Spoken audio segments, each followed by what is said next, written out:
Good morning, pop culture. We are live. It is Wednesday, August the 22nd, 2018.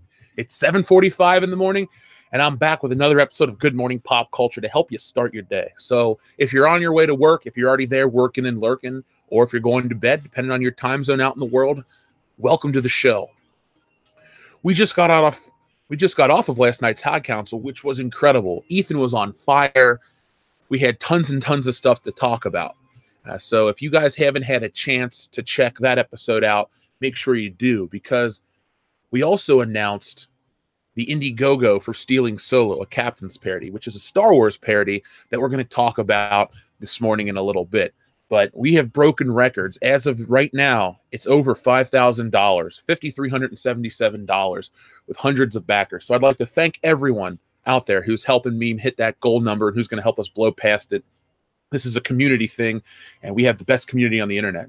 So I'm excited to see where this goes, take it to the top, see the real Harrison Ford in the movie in the future. But before we talk about that, let's see who's here this morning, and let's see if I'm a robot. No, I'm not a robot. All right, perfect. So thank you guys for sticking with me yesterday morning.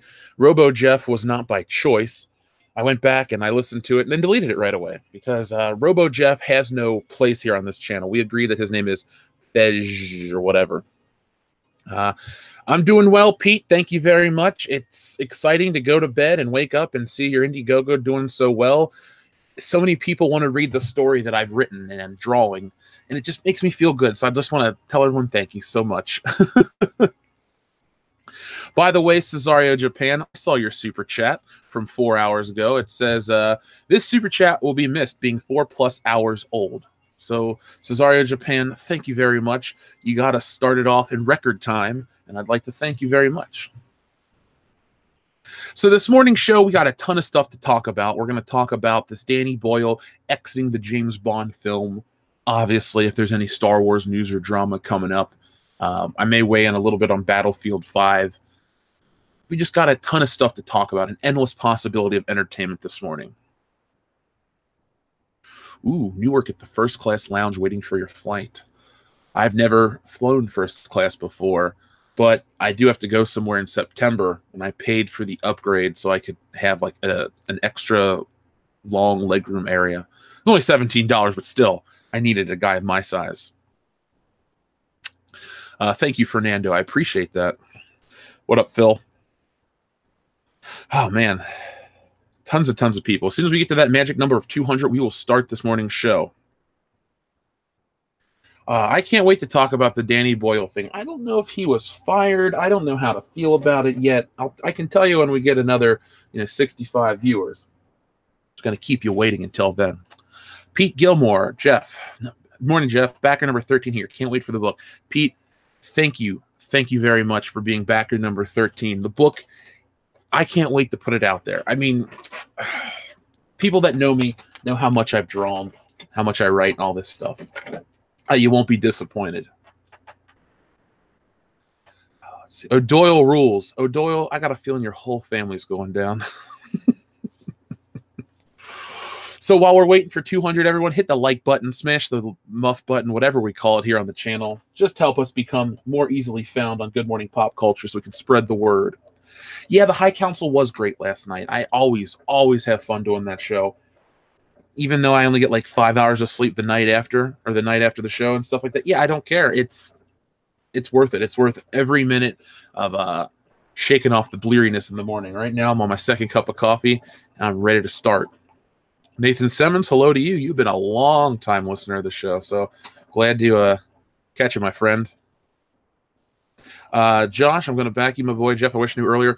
Well, don't anyone worry about knowing earlier. I just announced it last night at 9 o'clock on the show. So when I announced it on the High Council, I hadn't told anyone. I hadn't put it out anywhere. My mom knew. because she saw me contact the colorist, and that was about it. So don't worry, folks. This is brand new. This was it's going great. Rookie Critic, thank you very much. I wanted to thank you for sharing my vid. It almost has 800 views and went from 7 subs to 70 subs. I love making vids like that. Rookie Critic, as long as you make quality content, people will subscribe. And you ever put us in your videos, I will gladly share them everywhere. So I'd like to thank you because that was a really nice video. I watched it, like I said, a couple times on the High Council, and you called me the key to everything, and I felt really good. So thank you, Rookie Critic. I appreciate that. Thank you, L Argo 30. I appreciate that. Thank you, Kamikaze Johnson, as well. Thank you, Pete. I'll show it. You know what? I'll show it for a second since we're waiting to hit number 200. So if anyone hasn't had a chance to check it out, it's called Stealing Solo, a Star Wars parody. It will arrive in February of 2019. And I even say in the pitch video, which is important for everyone to watch, it's coming out in February, even though I've started it now, because I don't want to have any gaps in the channel. I've already talked to people about getting it printed and colorists and get, you know, limited edition prints and stuff made with the highest of quality. But this channel, I don't want you guys to think that I'm abandoning you for some other project. So I can do it all. We're just going to, you know, put that out when it comes out. And it'll probably be done beforehand, but I don't want to make you guys wait. I want to, you know, surprise you.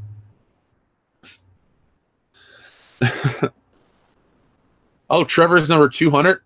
Thank you very much. Oh, no, the 200th viewer. No, we're at 171 viewers. Lewis says, "World class. Good morning, pop culture is my favorite world class bullshitters comment or content. So relaxed and fun." Well, thank you, Lewis. Thank you very much. Yep, Pecan Vampire. I love that name. I love that name so much. Oh my god. Yeah, someone did say that. Someone very smart and intelligent. Maybe me. Oh man, Jeremy from Geeks and Gamers and Ethan, by the way, had one of the best parodies. I wanted to share this with you guys. So Ethan called himself a pop culture surgeon, and now Ethan and Jeremy are part of an operation game. Tina is Liberty Cat. Thank you very much for being number 94. Trevor, it's going to be awesome. Lewis, thank you again. Everyone, the Indiegogo link is in the description of this video, and it'll be shared. So on Twitter, it's on Facebook. It'll be shared daily so everyone can check it out. If you're going to be in person at Horror Hound hanging out with us, I will have the printout of the Harrison Ford parody picture, and I will have information about how to get it there at the show as well. So it's going to be big. I'm taking it. We're going to do, this is the next big comics thing on the internet. Let's see. Ethan's streaming at the moment. Oh, that's cool. Are there any Baker Squares in Ethan Street? It's Free Pie Slice Day. It was Wednesday. Oh, Charlie's is Free Pie Day too around here, so you never know. Rookie Critic, thank you very much. Love your comic idea, Jeff. I'll back at the highest tier this weekend. I'll tell everyone to give it a look. Well, thank you very much, everybody. Like I said, just thank you to everybody. It's the positivity has been overwhelming, and I appreciate it so much. Thank you, Amy. Yeah, Jeremy's knee is farting. I just love the slice of pie that Ethan's holding up with the, are those forceps? I don't know medical. Wait, no. Forceps are for when a lady has a baby. Anyway, it doesn't matter. We are at the 200 mark. So, Sith Kryptonian with a very, very generous super chat. Thank you very much, my friend. Hey, Jeff, just became a $20 patron this week. Thank you for that, Sith Kryptonian. Disagree about Elba, but hey, that's the fun part, right? Also, thanks again for the channel shout-out you gave me a few weeks back for helping me into the Facebook group. Sith Kryptonian, thank you very much for helping world-class bullshitters. And, of course, anything you guys need. If you guys are trying to start YouTube channels and stuff, and I'd gladly help you guys get your start because I know how hard it can be. Sometimes it takes luck. Sometimes it takes persistence. In our case, it took both. You know, if I can help anyone expedite the process, we're all winners. So gladly, Sith Kryptonian. Yeah, but it's fine to disagree about Idris Elba. I love when I can have a disagreement with someone about entertainment. We can talk it out and talk about it. We're going to talk about Idris Elba in just a moment because it's done. The Idris Elba situation is done. But first off, let me catch everyone up to speed. So you guys know that this is a very pro James Bond channel. We love it. Everyone that appears on the show regularly would consider themselves Bond fans. Me, a diehard James Bond fan. Kendo, Nick, Dion, giant James Bond fan. So we go from diehard to giant. And even Trent, who pops in every once in a while, is a big Bond fan. Channel Dad Brian Lape. But we have some news, some big news about James Bond right now. Danny Boyle exits Bond 25 over creative differences. Now, I don't know if you guys are aware of who Danny Boyle is, but Danny Boyle is involved with films such as Trainspotting, Slumdog Millionaire, 28 Days Later, stuff like that. So Danny Boyle is an Oscar-winning director, and he's had a great career. Now, before I read the article, I'd like to say one thing about this whole situation. The last few years of the James Bond franchise have felt like a desperate attempt to win an Oscar.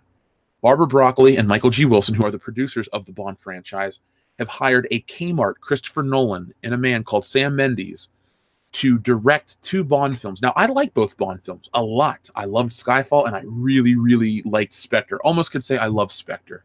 The ending's a little long, but overall, I consider those both really good films. And they've also reinstilled my faith in Daniel Craig as 007, even though I want him to stop playing Bond for a couple of reasons. First off, he looks too old. Secondly, he doesn't want to do it. Third, he just doesn't look like James Bond should. And people would say, well, we should challenge your expectations of what James Bond should look like. No, you shouldn't. They're fictional characters. You don't challenge. It's part of who they are. It's part of their identity. Because that'd be like me saying, well, we're going to do a Star Wars film set pre-Return of the Jedi where Darth Vader wears purple armor. Oh, I want to challenge your expectations of what the character looks. No. James Bond's identity is the same. I'm not sold on Roger Moore. For me, Connery, Dalton, Lazenby, and Brosnan all look like they're the same dude. But that's neither here nor there. But what I wanted to say, though, about this before the article is they've always been feeling like they're searching for an Oscar. Then they were going with Danny Boyle. They buy into this whole auteur theory with James Bond. And I feel like James Bond needs to be treated like Mission Impossible. Big, fun, over-the-top, crazy. It's the original action hero. In many ways, he is the first of his kind. You know, when you think of action stars or action characters, you think of McClane, you think of the Terminator, Rambo, Indiana Jones. James Bond is in that category. He's just a gentleman spy action hero. He's just as vicious. He's just as tenacious. Let's not try to make these movies Kmart, Christopher Nolan, Inception. Hell, Inception was a better Bond flick than Quantum of Solace. It wasn't even close to a Bond flick. But anyway, Danny Boyle exits the James Bond 25 of creative differences. And this comes from The Guardian. But this is being reported all over, so even though they're kind of an iffy site, it's done. The Oscar-winning director of Slumdog Millionaire has been officially attached to the yet as untitled adventure, but in a tweet from the franchise's official account, he has now departed over creative differences. Michael G. Wilson and Barbara Broccoli and Daniel Craig announced that due to creative differences, Danny Boyle has decided to no longer direct Bond 25, it read. It has been confirmed that it was confirmed in May after months of rumors that Boyle would both write and direct the follow-up to 2015 Spectre, the second Bond film from Sam Mendes. We've got an idea, he said at the time. John Hodge, the screenwriter, and I have this idea, and John is writing it at the moment. And it all depends on how it turns out. It would be foolish for me to give away any of it. The script for Bond 25, blah, blah, blah. In July, it was leaked that the story would include a charismatic, powerful, innovative, cosmopolitan, bright, cold, and vindictive Russian villain. It's unclear what script will be used now. Daniel Craig wants to go out on a high note, he said that back in September of 2017. Now, recent weeks have seen an increased buzz around Idris Elba, long touted as the contender for Bond's next iteration, after longtime Bond producer Barbara Broccoli wanted to bring some diversity to the role. I kept saying that if it had to happen, it would be the will of the nation, because there have been many talks between me and studios about that. Anyway, I don't want to keep talking about this Idris Elba thing, because Idris Elba has officially come out to say it ain't happening. So you can say it here as a channel first. You can hear it here on the internet first. I don't know what to say. Not really shitting on Idris Elba as a human being, but Idris Elba has finally revealed whether or not he's playing James Bond. And this came out today. Is Idris Elba the next 007? Idris Elba seemingly confirmed that he won't be the next James Bond after all. After a few weeks of fevered speculation, Elba finally ruled himself out of playing Bond as he walked the red carpet at the London premiere of a directorial debut, Yardie, last night. When asked by Good Morning Britain, no relation to Good Morning Pop Culture, if he preferred his martini shaken or stirred, he replied, "Stir-fried, actually." The cryptic answer was then followed by a clear-cut response as he walked if he would no longer be taking, or if he would be taking the role from Daniel Craig. "No," he curtly responded. The definitive response comes from Elba himself. So let's stop this from playing because I can't really show that. Sorry, guys. So there we go. Idris Elba himself has said he's not going to play James Bond, which puts the rumor and the speculation and the hassle for me to bed. I know there's a YouTube channel out there that likes to troll me. I won't say their name on air because I don't want to, give them the attention. But, they keep going on and on about this Idris Elba as James Bond, and guess what? It ain't happening. Idris Elba himself doesn't want to do it. Sith Kryptonian says, "Thank you very much, Sith Kryptonian. I get it. It's a slippery slope. First, it's the look.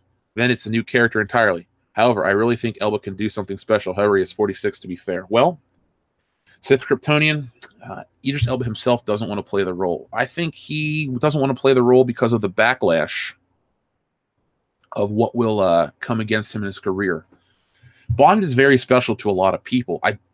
No one ever in 2018 we don't want a black character. That's not even a thing anymore. It hasn't been a thing in 60 years.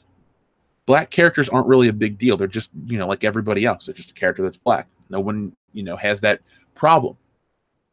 You don't change your race swap. And Idris Elba knows that. He would always be classified as the black James Bond, and it may hurt his career down the road, and he doesn't want to deal with people who are angry with him, or maybe he's just not interested in the role. If I was an actor and I was given the opportunity, I would say no as well. You got to look like James Bond. I would play a villain. I'd love to work on the movie and get the free suits and the watches and the gadgets and the cars and live the lifestyle. That's, one of my ultimate goals. That'd be sweet. But Idris Elba just doesn't have that look. James Bond needs to get back to its roots, spy with amazing weapons and toys. Yes, he does need to get back to his roots. Mutali, we just started, really. It took us a little bit. I was talking about the Indiegogo, and now we're talking about James Bond, the title card, or the title of the show. Idris Elba could be in the next Johnny English movie instead. Why not? Why not? It doesn't take itself seriously. Why not?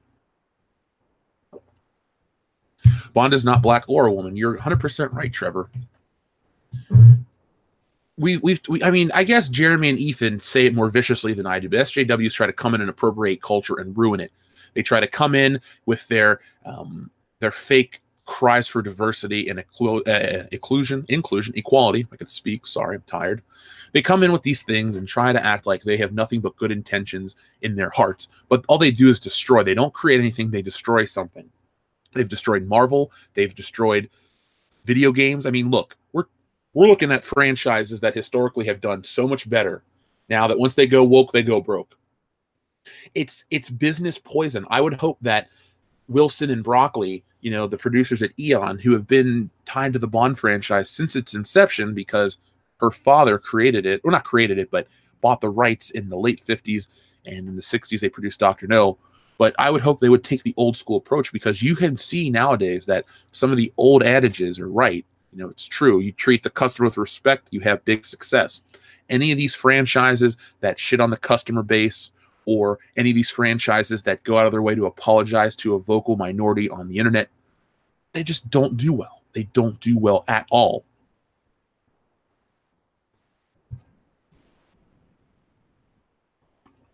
Yeah, stop changing the heroes. We need new characters. Marvel, get the memo. You want to see more black people on screen? Make a Falcon film. Talk about his war. Don't even do a Falcon film. Falcon and Bucky team up movie. Now that would be cool as shit. Or if they were better, Iron Fist and Power Man, aka Luke Cage. Again, you have great characters of every ethnicity and racial diversity background, but you just don't use them right, or they're not that successful or famous, and that's really not your fault as a company. You created really popular characters that resonated with people, and people want that. Don't change it to appease Twitter.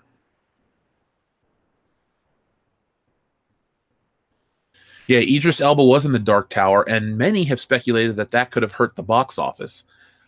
I still stand by, if the character is a certain color in the book, or in the video game adaptation or something, you make them look like it. I don't want White Blade. I don't want White Shaft. Blade, by the way, turned 20. I think it was yesterday. So that's been it makes me feel old even though I'm 29. I saw Blade in theaters, and it's a fantastic movie. Idris Elba is Blade. I like Idris Elba as an actor, but I don't think he should be playing anything else in Marvel. He's Heimdall. It's done. Let him direct. Let him go do his stuff and have his good life. No one here on the channel has anything but nice things to wish him and positivity to say about him, but let's just get him out of, let's cast Idris Elba as this. I know it's an internet joke to a lot of people, but to a lot of people, they take this shit seriously and they get really, really, really invested in it. And you don't want that, because if the people on the internet in power, if the people in power see these things on the internet, they assume that that's the vocal majority of the people out there, the opinion, if you will, of the people. And no, it's not. It's a few. You got to know these people to see how they play their game.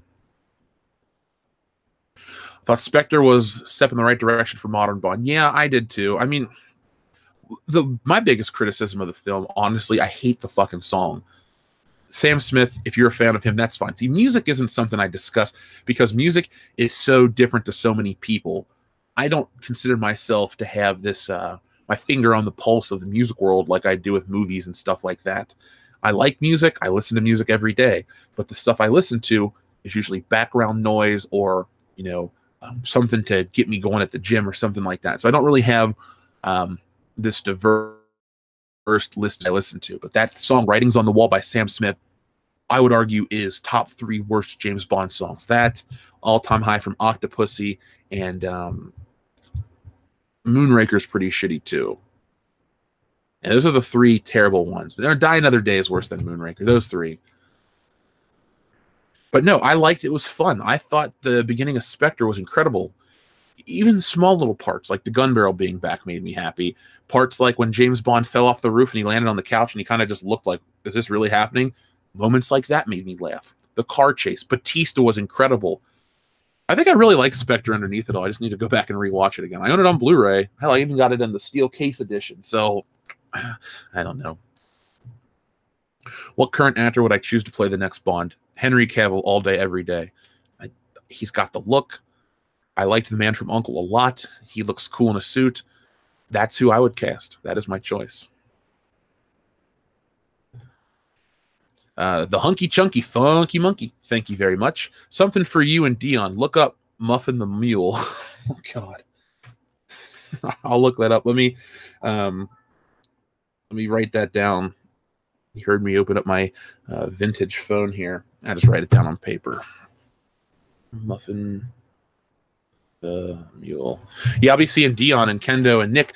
Oh, God. Friday morning. I'm excited. I can't wait. If you guys are making the trip up to Indianapolis, thank you. I can't wait to meet you guys and hang out. And if you're not, just watch the live streams and hang out with us that way. We're a big community. I just, if you're there in spirit, that's good enough for me. But you can see us talking about stuff. We'll be drinking. You can ask us questions at the convention. That could be one of our roundtable discussions we do. Idris Elba can be the next Alex Cross instead. Not Tyler Perry? Not Medea? Or Millard? No, Henry Cavill didn't turn it down. He was just, during the press blitz for Mission Impossible, he said he'd love to play it. So I really want him to play the role. Personally, what I'd love, if I had control of this situation, what I really want to do is I'd love to just be like, Daniel Craig has stepped away from the role. He's off going to be a father and do his own thing. Henry Cavill comes in. He plays James Bond. Yeah, I'd love the idea of my old man Pierce Brosnan movie, The Best. That's the one I want to see. It'd be a nice, like a Logan story for James Bond. But if we're not going to see that, give us Henry Cavill as Bond and something very big and fun. Classic bombastic score, maybe even bring back a David Arnold for a reinterpretation of the Bond theme once again. And what I mean by a reinterpretation is not changing it, the big brassy James Bond theme that it is, but he did include some 90s elements like a drum machine, and it doesn't sound as dumb as it sounds when I'm talking about it.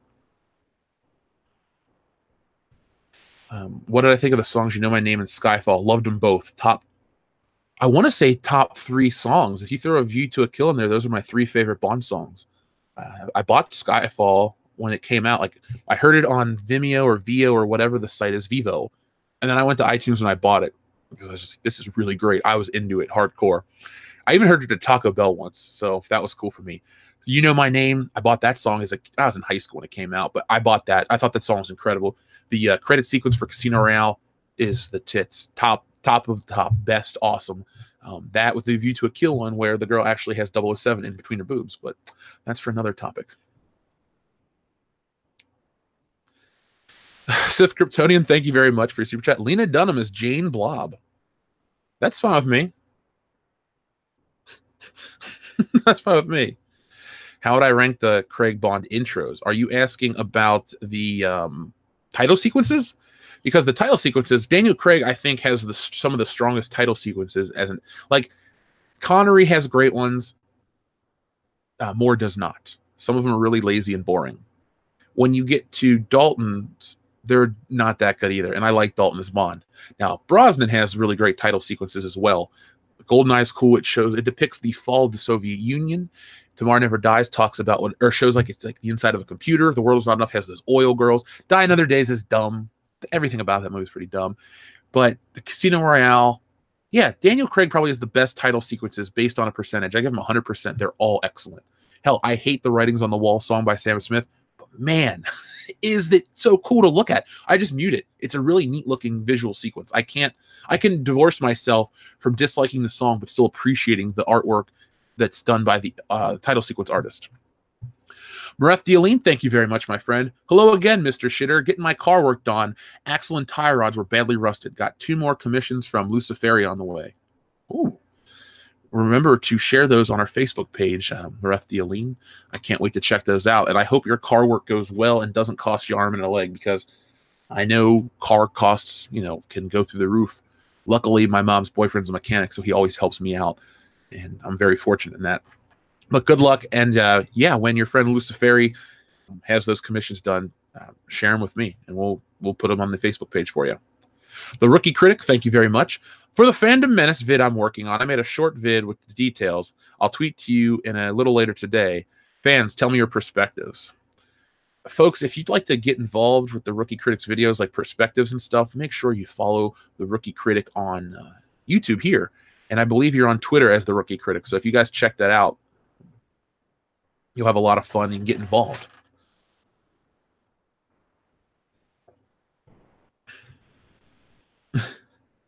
Oh, man, we got Buck Rogers in the chat this morning. Thank you. Yeah, I wish Clive Owen could have played 007 as well. I mean, he had the look, but if what I remember is correct, he never, excuse me, he never was approached to play the role. I think Barbara Broccoli has like the hots for Daniel Craig, and she wasn't thinking with her head. So that's why we have Daniel Craig. Some people love him. I don't. He seems like a nice guy, and I think he's a fantastic actor. I just don't think he's right for the role of Bond. He doesn't have that suave arrogance about him. He just seems too, I don't know, insecure at times. He doesn't seem confident. Bond's always confident. When Daniel Craig plays confident, he looks like an actor playing confident. It doesn't feel natural. Charisma is a cool, powerful thing. I don't think he has that. David Cook, awesome high council last night. Number 133, keep the muff train rolling. Pound the muff, make it moist. David Cook, thank you very much for being number 133 of Stealing Solo's backers. As I said, folks, everyone who backs the comics, your name will appear in the back of the book in a credits page as a thank you to all of you. So I will, I'm looking forward to having too many pages of credits and going, oh my God, this was a terrible idea, but finding a way to make it work. Thank you guys so much. What's the Indiegogo at now? Last time I checked, it was at 53.77. As of now, let's see, because I don't want to close the tab out. Right now, the Indiegogo is at $5,607. Wow. Raised by 135 backers. And we're featured in the Arts and Film Collection. So thanks to all your support, we're actually being featured in the main section of the Arts and Film Collection. So thank you guys so much. Just wait until this gets turned into a movie. Oh my God, that's going to be incredible. This comic, though, you guys are going to have so much fun with it. If Wonder Woman 84 works, do you think James Bond would go back to that time in the next movie? I don't think they'll ever do an 80s James Bond flick, but I can see Wonder Woman 84 working, and then they do James Bond in the 60s where they can get away with a little more of the misogyny that the internet would bitch about. Just, make it in the 60s. Things were different back then. I don't really want to see Bond punching women in the face and stuff. I don't ever believe in that.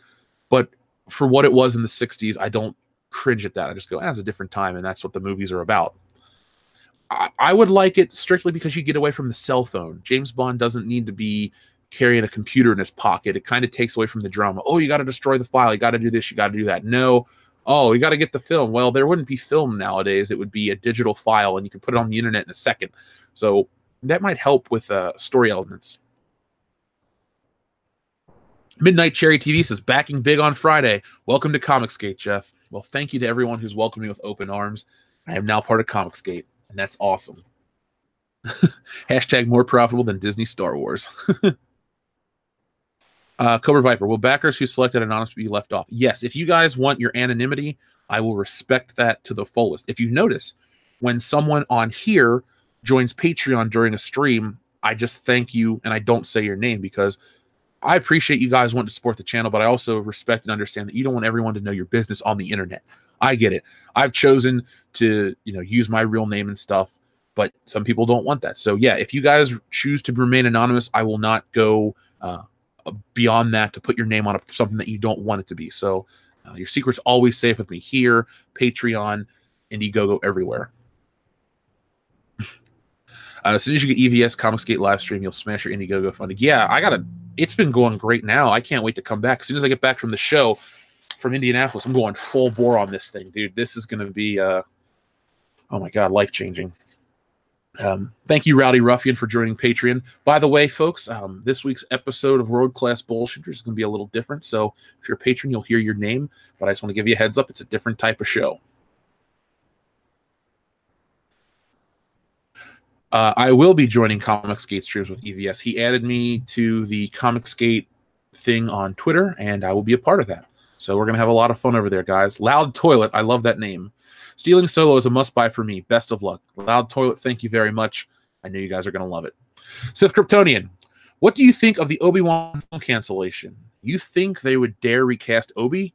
Made a video about it. Shameless plug. But curious about your thoughts. Hey, I appreciate the shameless plug, Mick Foley. Here on the channel, though, we called, a cheap pop wouldn't be the right phrase, but I'm going to still call you Mick Foley for that one. Films cancellation. I think it's smart for them to lay low, but I think it's dumb to not recast Ewan McGregor. That's the one actor that can come back in the role, be age appropriate, and blow everyone away. Because Ewan McGregor is a fantastic actor. He's not a Hayden Christensen. He's not someone who was like a Tamara Morrison, someone who was in a Star Wars flick and really didn't do too much else. Ewan McGregor was well known before Star Wars and well known after Star Wars. That role didn't define his career; it just elevated it. I mean, you want to talk about Danny Boyle, Train Spotting. Ewan McGregor's in that. So Ewan McGregor being gone is bad. Now, I'll check out your video. All you got to do is email it to me, worldclassbs@mail.com. But if they canceled it, like I said, I'm of two minds. I want something cool with Ewan McGregor as Obi-Wan Kenobi, but at the same time, Disney Star Wars just needs to take a step back. There are other franchises that will rise above Disney Star Wars in terms of relevance because of stupid decisions made at the top. And I don't foresee Star Wars ever having the cultural impact that it used to have. Now, it'll be interesting to see how the history writers try to spin it. Will they even acknowledge the fandom menace and the changing tides? Or will they act like, well, the culture changed and Star Wars was too archaic or too passé? No, in reality, Star Wars changed. We were welcoming it with open arms if it retained the true spirit and fun of the franchise. But it didn't. It changed on us. We walked away, and then it disappeared. So hopefully the fandom menace will have the ability to keep the truth out there, no X-Files pun intended, about what happened with Star Wars and where it went. Can't wait to see you on the Comicsgate live streams. Prepare your shout-out Nurkish ahead of time. I will. Nurkish is funny. I've talked to Nurkish, like I said, off air, not live, and he was very cool to talk to. So Nurkish and Cecil are legit in my book. Let's see. The reason I didn't like Batman Forever was because years ago I compared it to the first two. I rewatched it a couple of days ago, and I appreciate it a lot more for what it is. Yeah, I'm such a fan of Batman Forever from a childhood nostalgia perspective. It was my Batman film for a while because I was old enough to get the toys, watch the movie. The game, I didn't play it. I didn't do a lot of games back then as a kid. Never had a Batman game, but I did love that movie quite a bit. What I like Ewan McGregor is 007. I don't think he's got the right look. In many ways, I just want look at Connery, Brosnan, Lazenby, and Dalton. They all kind of have similar looks to them. Give me that. That's why I want Henry Cavill. He looks like them. Looking the part is very important for James Bond. Do I think episode 9 will reach $2 billion? Shit, I don't think episode 9 will reach $1 billion. Seriously, I'm not trying to just tell you guys to make you laugh. I really think Star Wars is irreparably damaged. In a minute, we're going to look at the view count for Star Wars Resistance. But before I do, I wanted to pull up this one final article to close out our James Bond trilogy of news. So I don't have it open in a new tab. Give me just a moment. It's another Bond rumor. Now, this may be good. I haven't read this one. This is our first experience together as a group. But check this out. So this comes from Screen Rant. Rumor. Christopher McQuarrie eyed to direct Bond 25. Now, if you don't know who Christopher McQuarrie is, check this out. Mission Impossible Fallout director Christopher McQuarrie is rumored to be a possible replacement for Bond 25. Daniel Craig's final outing as 007 is set to open in theaters next November, and it was set to be helmed by Oscar-winning director Danny Boyle. Unfortunately, that is no longer the case, as Boyle recently departed the project due to creative differences, since Bond 25 was already in the midst of casting principal roles and supposed to start filming in December. It gives the producers little time to find someone else to keep the production on schedule.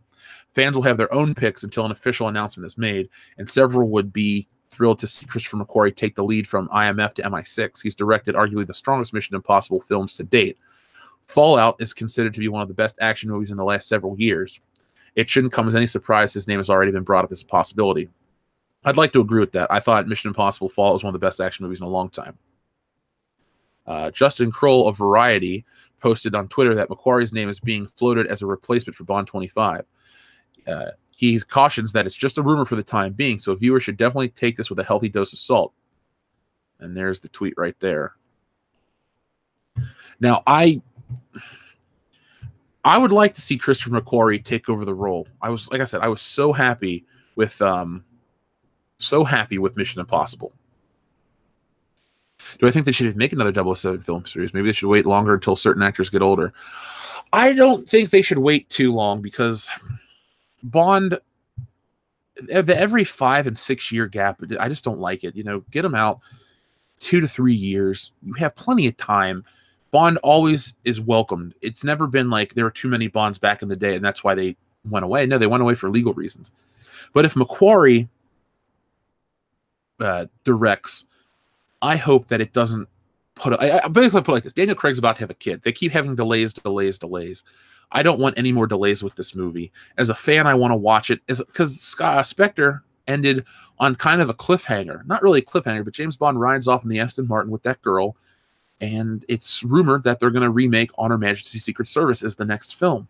I don't like remakes, but they've been doing these James Bond reimaginings in many ways. And as long as they don't touch GoldenEye, I'll be okay. And I won't be okay. I don't like it. But my point is, I feel like this guy's a decent choice, and you can get him in there quick. You don't really have too much time. And remember, the movie world is a business. We keep forgetting that because of the way they treat their customers. They don't embrace us or the community of people that help build up their franchises and keep them running for 50, 60, 100 years. So they need to get this shit out there quick, and they need to make up their minds. No more waiting. Super Comey, would Henry Cavill make a good Bond girl? Well, maybe if they CGI his leg hair off, I could buy that one.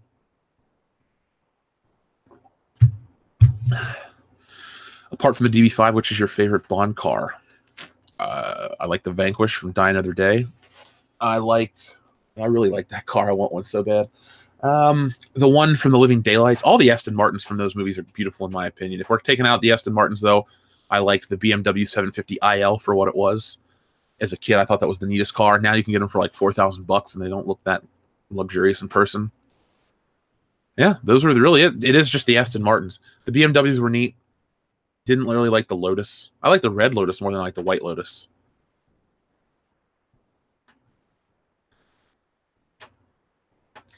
What do I think about the Kingsman franchise? Love it. Kingsman 1 and 2 are so fun and action-packed. Like I've said before, guys, other franchises are more like James Bond than James Bond is, and that's not a good thing, in my opinion. Kingsman, Mission Impossible, Man from U.N.C.L.E., all these series are self-aware for what they are. They're action-packed, they're violent, and they're fun, and they're not afraid to poke fun at themselves. I'm not saying I need James Bond to be as self-aware and funny as Kingsman, but it wouldn't hurt to have like one moment of levity like that in the film. Sith Kryptonian, thank you very much for your super chat. Bond pitch. Bond takes on a terror organization in the Middle East only to find out they are funded by his own government. Maybe a Lawrence of Arabia vibe with some sexy Middle Eastern Bond girls. You sold me on that one. I really want... Sith Kryptonian, I really would like a Bond flick that's political. Now, people are saying, Jeff, you always talk about take politics out of entertainment. Well, you guys understand what I mean. I don't want the politics of Twitter and stuff in that in a movie. But James Bond fighting, because he's a government tool. That's really what he is. He's a government instrument. To find out that, to have that like moral ambiguity. Well, James Bond always has the moral ambiguity, but to have him have that dilemma of like, oh my God, what do I do? Do I complete the mission for king and country? This is wrong. The enemy's being funded by us. All that kind of stuff. Now that could be an interesting lead up to a Bond on the Run series of movies, like 1 or 2. But I think they're a little late to do James Bond on the Run. Daniel Craig, he was always rogue in his movies. I think we need a couple years of just a little more straight-laced on the mission. But I love your concept, and I like the idea of sexy Middle Eastern girls. They're on my list of, I like women from every part of the world. I really don't have a bias against, wherever they come from. So sexy Middle Eastern girls all day. I think Michael Fassbender would make a good Bond. He's got a very sophisticated, classy look. Maybe if they darkened up his hair a bit. I'm not really opposed to him. I think he's a great actor, though. I think he's a great actor.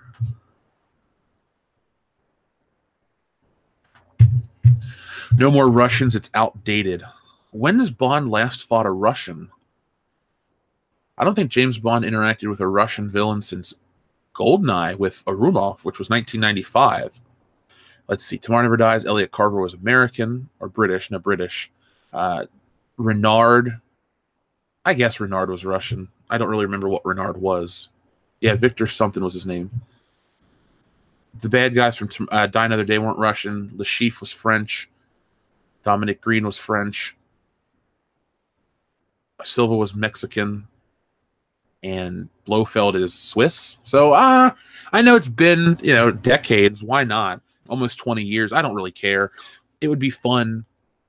I guess historically, James Bond always fought Russians, and it was very cliched. But it was the Cold War. It was a different era. What are we in right now? A political conflict with? I guess it's Russia. So maybe it would make sense to go back to that. It could help reflect upon the time properly.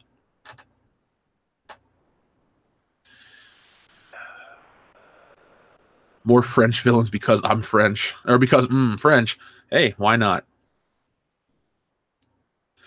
Yeah, Darth Platypus, you're 100% right.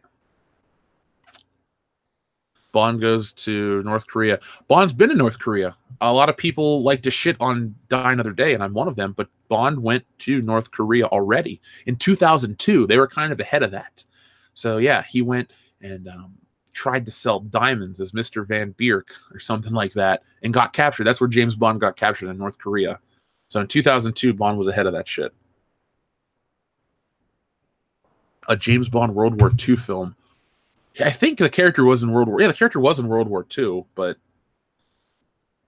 I want the sleek spy, fun. Not like I would like it. I'll tell you this. I'd love an Indiana Jones World War II film. If they want to go back and do more Indiana Jones shit, put him in World War II. We know he fought in the war. They talk about it in Kingdom of the Crystal Skull and how he was involved with the Manhattan Project and stuff. Do something like that. Make the character interesting. Put him in a real life situation. I love the Ark of the Covenant and the Shankara Stones and the Holy Grail. I love those movies. All three, Temple of Doom, Raiders, and Last Crusade, 10 out of 10 for me.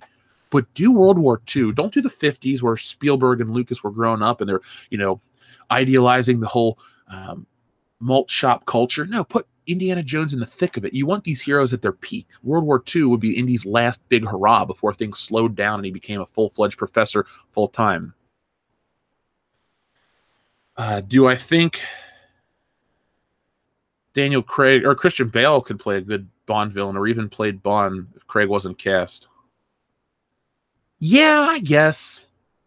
Depending, I think he's got a good look for it. He just has to have the voice. I keep thinking of his Patrick Bateman voice or his like real voice. But if he could come up with a nice, proper Jeremy British voice, I think we'd be better off. Other than Harrison Ford, who would I choose to play Indiana Jones? I mean, I don't want to keep saying Chris Pratt because that's so stereotypical, but I can't think of anyone else off the top of my head. Definitely not Aaron Alden Ehrenreich. No, not him at all.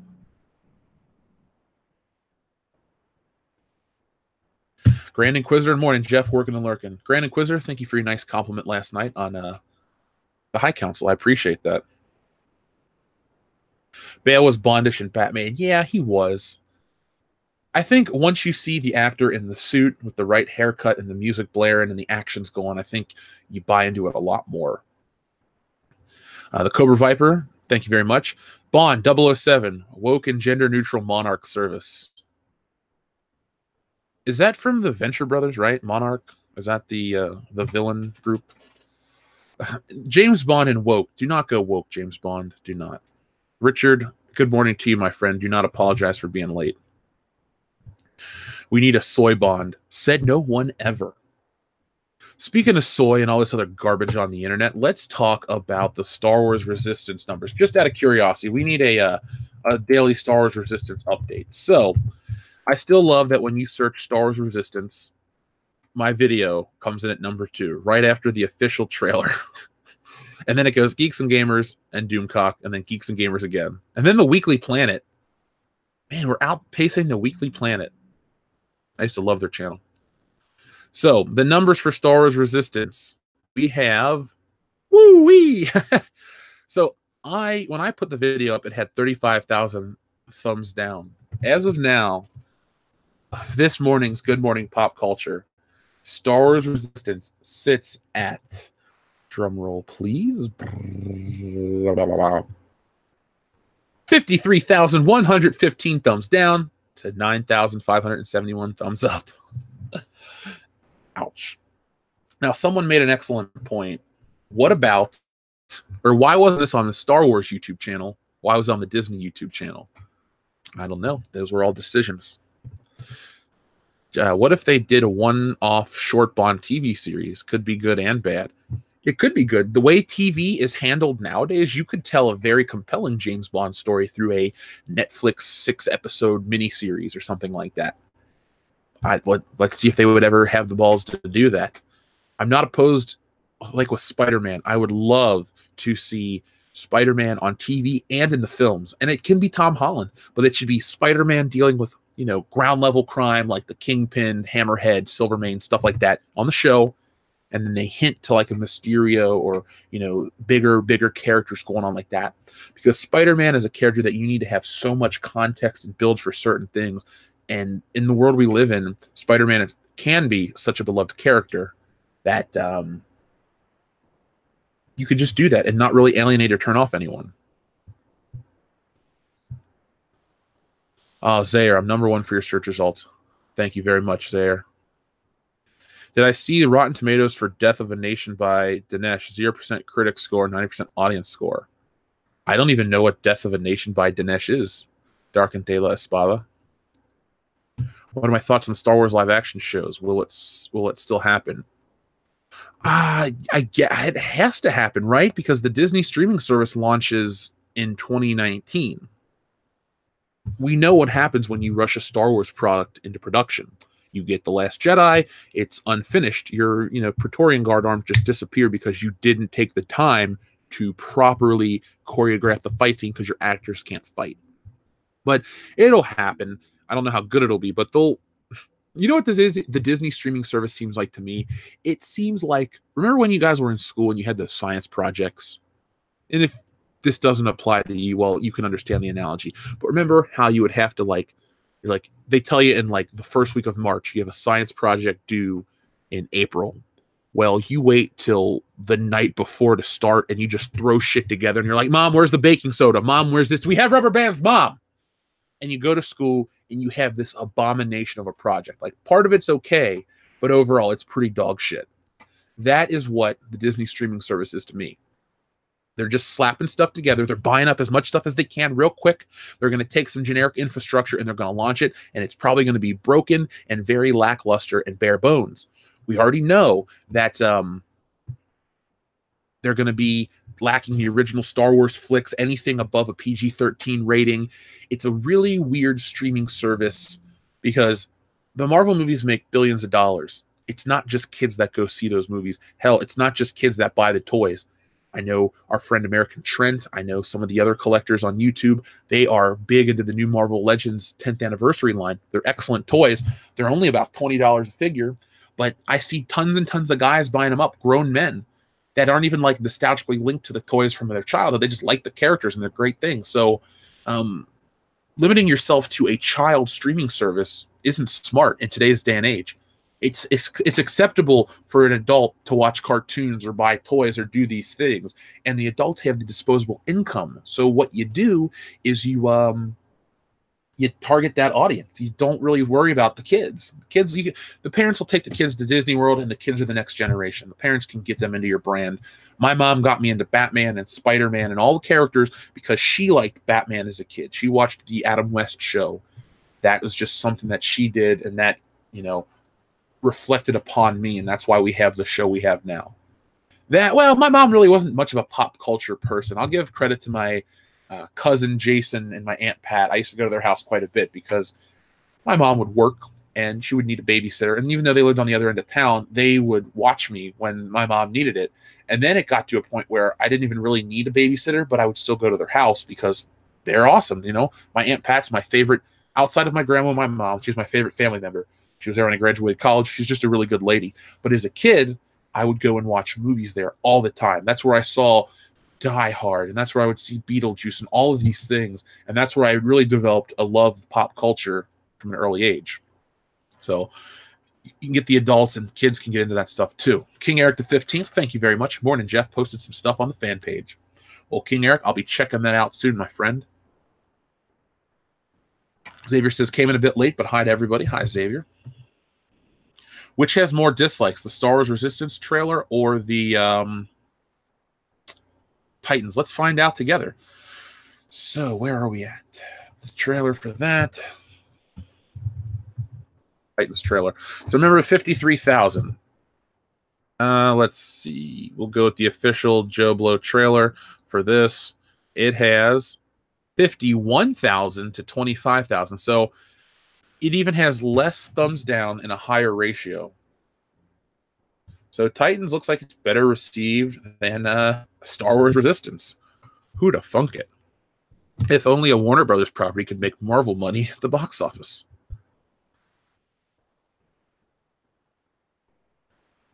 Currently at work, so I can't listen live, but I'll watch later. I've also pledged to stealing Solo. I'm looking forward to it. Well, thank you very much, David. I appreciate that. I keep getting these little not little emails, but I keep getting emails that are like, new backer, new backer, new backer. I'm like, holy shit. So my email just blows up all the time. I actually had to turn that notification sound off so I could do the show. Jeff, why are you up this early? It's 5:30. You're insane. Well, Voorhees 67. It's almost 9 o'clock in my neck of the woods, so I'm excited. That's dedication for you. Well, we're not going to get a Black Bond. Idris Elba himself says no, he's not interested in the role. He's smart enough to know that it's not right. It's funny. They always promote, we want the minorities in the role. We want to change it to a minority to reflect the world out there. But these minority actors are just like, I don't want to play James Bond, or I don't want to do this. It's funny. The only person that really wanted to play Bond that had to be fired was Pierce Brosnan. Every other actor quit or was reluctant. Roger Moore had his tenure and, had a nice going away. But Dalton quit because he was tired of waiting. Lazenby quit because he was stupid. And, Brosnan was fired. But no, I don't think Idris Elba wants to play 007.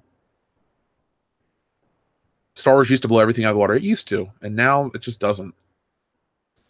Favorite Roger Moore Bond film? Live and Let Die. I absolutely love that movie.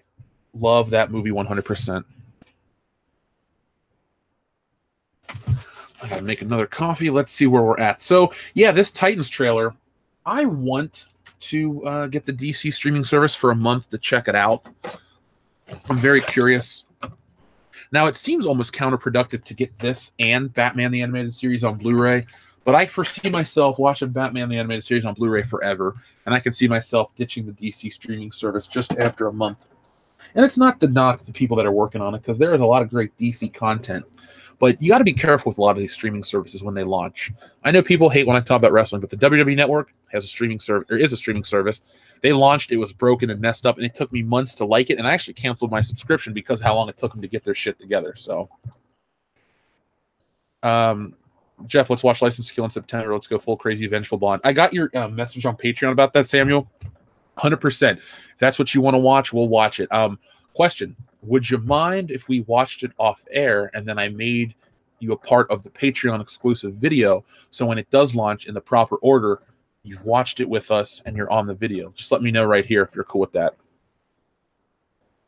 Timothy Riggs says the most downvoted trailer in history, Ghostbusters 2016, has 304,000 likes to 1 million dislikes, about 77% downvotes. Resistance is at 85% downvotes. Probably not good. Yeah, not good at all. I just remember the Ghostbusters trailer getting all the dislikes, and then I think Sony themselves would go back and delete positive comments, so it looks like everyone was just shitting on the movie, and they would elevate the negative ones so they could play the victim card. You can't play this victimhood card in entertainment. You can't. Here's the one thing: don't fuck with people's memories of childhood or nostalgia or things they love. Don't change those things. You can't win in that regard. I don't think anyone would. I'm trying to think of something you could change and get away with. You couldn't. You just shouldn't change these things. But I don't know, if they tried to change Inspector Gadget, you'd get a blowback. For me, but not as many other people. But Ghostbusters, you just can't change. You can't mess with people's love of Ghostbusters. It's not a positive thing. It's not a smart thing. Cobra Viper, thank you very much for your super chat. Possible sequels to Stealing Solo, resurrecting the princess to be followed by redeeming the farm boy. I like it. The ending to Stealing Solo, every time I pitch it, or here's the thing. I have pitched this concept to a couple people off air, and if you're listening, you know who you are. Fans have heard me talk about this off air privately. Every time I told that story, people would laugh, and then even less people, but people in my own personal life, I've pitched the ending to, and they crack up every time. I mean, there are so many loving callbacks and spoofs of classic Star Wars moments, all wrapped up in this story. I actually might host a little thing if you guys can catch all the references. You'll win an award or something here on the channel. And I mean an actual physical thing, not just me going, hey, congratulations, you won. No. Once the book comes out, if you guys can spot all the references and the fun little nods at the history of the franchise, you guys can, win something cool. It's like a nice interactive thing. But there could be those sequels down the road. I love Princess Leia, love Luke Skywalker. Why not? Why not go crazy with it and make it the Star Wars trilogy, the Star Wars parody trilogy? There's only one Spaceballs. There can be 3 of these things. So through the fandom menace and Comicsgate, all things are possible. So let's make this one big, and I'll come up with the sequel.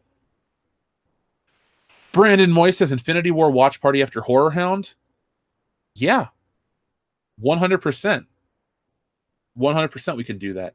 I'm going to go get myself a copy of it. I better go get the Steel book before it goes away forever, because I love that movie. I watched the final battle on YouTube the other night. I was so pumped. I was like, oh my God, this was so great. And then I thought about Star Wars and how depressing it is. But Brandon Moist, thank you very much. The nostalgia button is right next to the anus. A misfire can be sensitive. You're damn right it could be.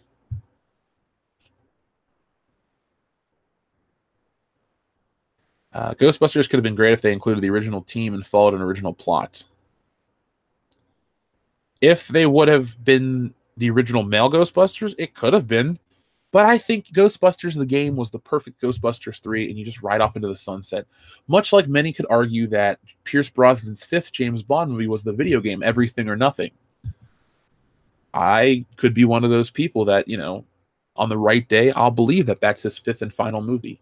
You had him play the role. You had John Cleese, Judi Dench, Willem Dafoe as the villain.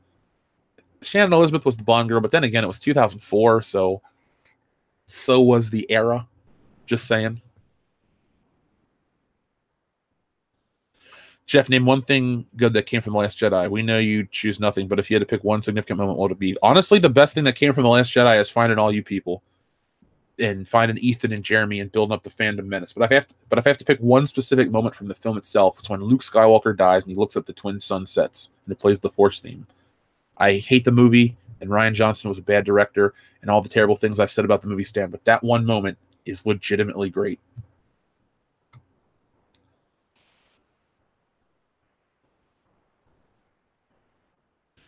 Jeff, is 17 million copies of 20 volumes ongoing comics good? This is how much a manga My Hero Academia has sold. Well, if we can sell 17 million copies of Stealing Solo, I would literally shit my pants. I wouldn't know what to do with myself. I'd be like, well, Stealing Solo has now sold more comics than anything else. Move over Todd McFarlane. Now, I hope that'd be amazing. We're already off to a record start, so the sky's the limit. And I got this, it ends at a normal time. It doesn't end at 3 in the morning. It ends in the evening. So during the final stretch, the final days of the thing, we'll be live with it. Mareth Dealine, thank you very much, my friend. Wish DC movies would do more Bat Family and more villains. Imagine Nightwing versus Deathstroke, etc. Yeah, that would actually be really, really cool. I'm all for expanding the characters. Like, you need to establish Batman first, and then you bring in a Robin, and then you can build the Bat Family. Hell, you could actually do Robin and the Bat Family within a movie if you do it right. But you got to get Batman first. You can't just jump into Robin or Batwoman or Batgirl or all these other characters that are just offshoots of the main event. You got to start big. You got to start with the Batman. And once you build up the Batman and the world that he lives in, I think you're off to the races. Marvel started it right. They built Iron Man, and then they went to Iron Man 2, and then Thor, and then Captain America, and then, they did the Hulk between Iron Man's 1 and 2. And then they finished with the Avengers, and they built the world in there. And now we live in a realm where it's possible to watch a Falcon Bucky movie, and people are like, I love the Falcon, and I love Bucky, and all this other shit. Because they built it up. They started strong. Your foundation is where you need to build every expanded universe, extended universe, cinematic universe, franchise, everything you want to do to try to make $1 trillion at the box office. You gotta start right. You can't fuck up in the beginning. Look at The Mummy. Do you guys remember The Mummy with Tom Cruise? No, you don't. It was a failure, a catastrophic failure. And now here we are. We're focused on Mission Impossible and everything else. Don't start without a good plan.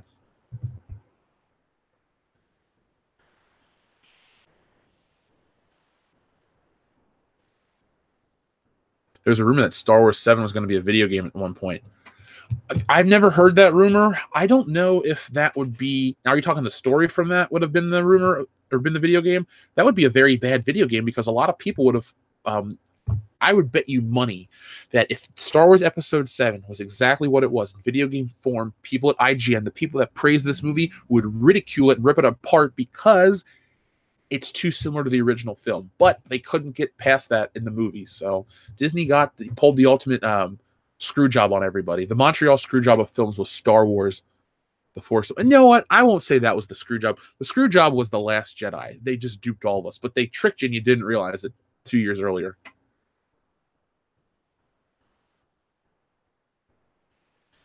Zaire, thank you very much.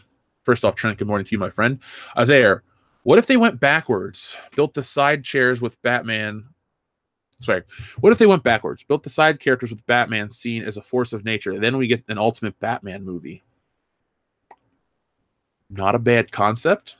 Not a bad concept at all. We see Batman as a force of nature. That could be an interesting DC movie, like a Gordon police force thing and Batman's force of nature. I still stand by what I say about wanting them to build the foundation around Batman structurally and strong. And does it hurt? I would like if DC would just go full on, hey, we're restarting this thing, maybe not publicly, but what they do is get a new Batman and keep him around for like a decade and pump out as many good films as they can. He can appear in movies like, I hate Suicide Squad, but I thought it was cool that Batman appeared. Little moments like that make me go, this feels like a real, comic book universe. But maybe Zaire, what would be the ultimate Batman movie for you or anyone? For me, Batman works best alone. The Bat family's fine, but as a kid, when I was really little, I liked the episodes where Robin would appear on the animated series. But as I got slightly older, to like that 7-8 range, I was like, I only want Batman. No Robin, no Batgirl. And then when the new version of Batman came out with Tim Drake Robin, at first I was like, who is this little kid and all this other crap? So I'm all about Batman being solo. Tim Riggs, thank you very much. Later, Jeff, 7 hours of conference call start at 9. Hollyweird needs to be flooded with bleach and clean its shit up. Too much stupid right now. Timothy Riggs, good luck on your conference calls for 7 hours, my friend. Have lots of coffee, and we'll be waiting on your bottle of tequila and you at Horror Hound this weekend. So if you don't get a chance to, stop in and say hey during another live stream this week, I'll see you in person, man. It's going to be exciting. By the way, folks, if you're coming and you're a patron, I'm going to be posting a message on Patreon about your shirts, because today I learned how to master the shirt press. So wish me luck. Actually, it won't be hard at all. I got Nick, who's an expert. Yes, I've seen the movie Fanboys, and yes, I like it.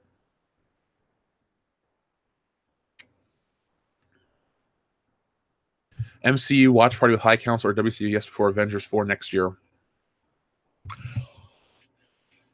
I'll make you guys a deal right now. Promise, a guarantee.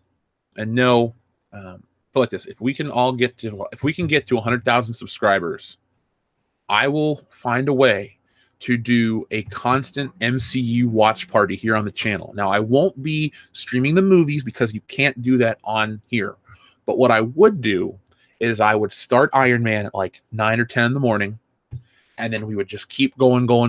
Obviously, we'd take breaks, to go to the bathroom and walk out. But we would do like a 60-hour stream. Like, we'll stop when we have to and then start and do it again. But I will make that promise. If we hit 100,000 subscribers, or if Stealing Solo beats Cyberfrog, we'll do something crazy like that too. But yeah, I love the MCU so much. I'll gladly watch those movies for hours and hours and hours. And I'd love to do it with you guys. It'd be amazing if we were all together in person to do it. But not yet. Super Cormy, thank you very much. The fans screwed the fans, Mr. Kennedy. If you're not a wrestling fan, you probably didn't get that reference, but Super Cormy, I just gave you an internet high five. That was incredible. What do I think of the new Q in Skyfall? Ben Wishaw's all right. I get that he'd be like this wunderkind Q. For me, I do prefer Desmond Llewellyn, and I liked John Cleese. The interaction between Bond and Q was one of the best small moments of this franchise that did kind of go away once Roger Moore took up the role. Because Sean Connery's Bond hated Q. I remember we'd go on a mission and Q would probably go, oh no. Now pay attention, 007. It shouldn't take more than a few hours. That kind of shit. Then when Roger Moore came into the role, Q and Bond were about the same age, so they were both like crotchety old dudes. And then when Pierce Brosnan was with Q, he had a great connection. It was almost like a fatherly Bond Q thing, and I liked that because to me that made sense. Q's been here for so long. Bond's a young agent. While he's annoyed at his lack of respect for the gadgets, he does care about the character type of thing. So Ben Wishaw's all right. I mean, that's a really long way to answer that question, but he's all right. Jeff the Iron Wolf, you'll see me at Horror Hound. Not if I see you first, my friend. Let's see. Jeff figures out shirt press like the monkeys from 2001 touching the monolith. At least you didn't say it will be like me in what's that movie? Zoolander, where they try to beat the computer. No, I went above and beyond. I got Because when I told you guys I'm gonna build this website and do all this other stuff, I got like a high-end printer, high-end heat press, high-quality shirts, good ink, transfer paper, all that stuff. You know, I'm basically going to have this office be the entire hub of world-class bullshitters. We produce the videos here, produce the merchandise here. This is where Stealing Solo is being produced. I mean, everything in this office is, you know, ground zero.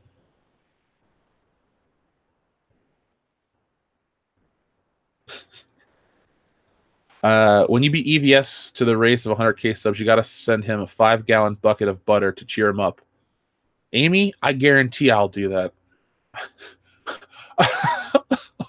I would love to just mail. I'd love to find Ethan's address and just mail him shit randomly and never tell him who it's from. No, I wouldn't send him anything inappropriate, but I'd send him really dumb stuff besides pie.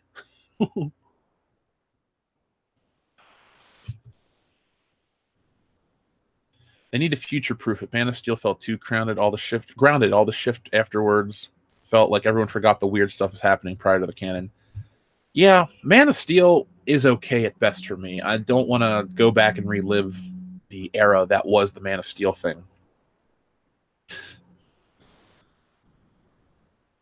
The greatest moment in history would be if Mr. McMahon said to the Emperor Kennedy, "You're fired."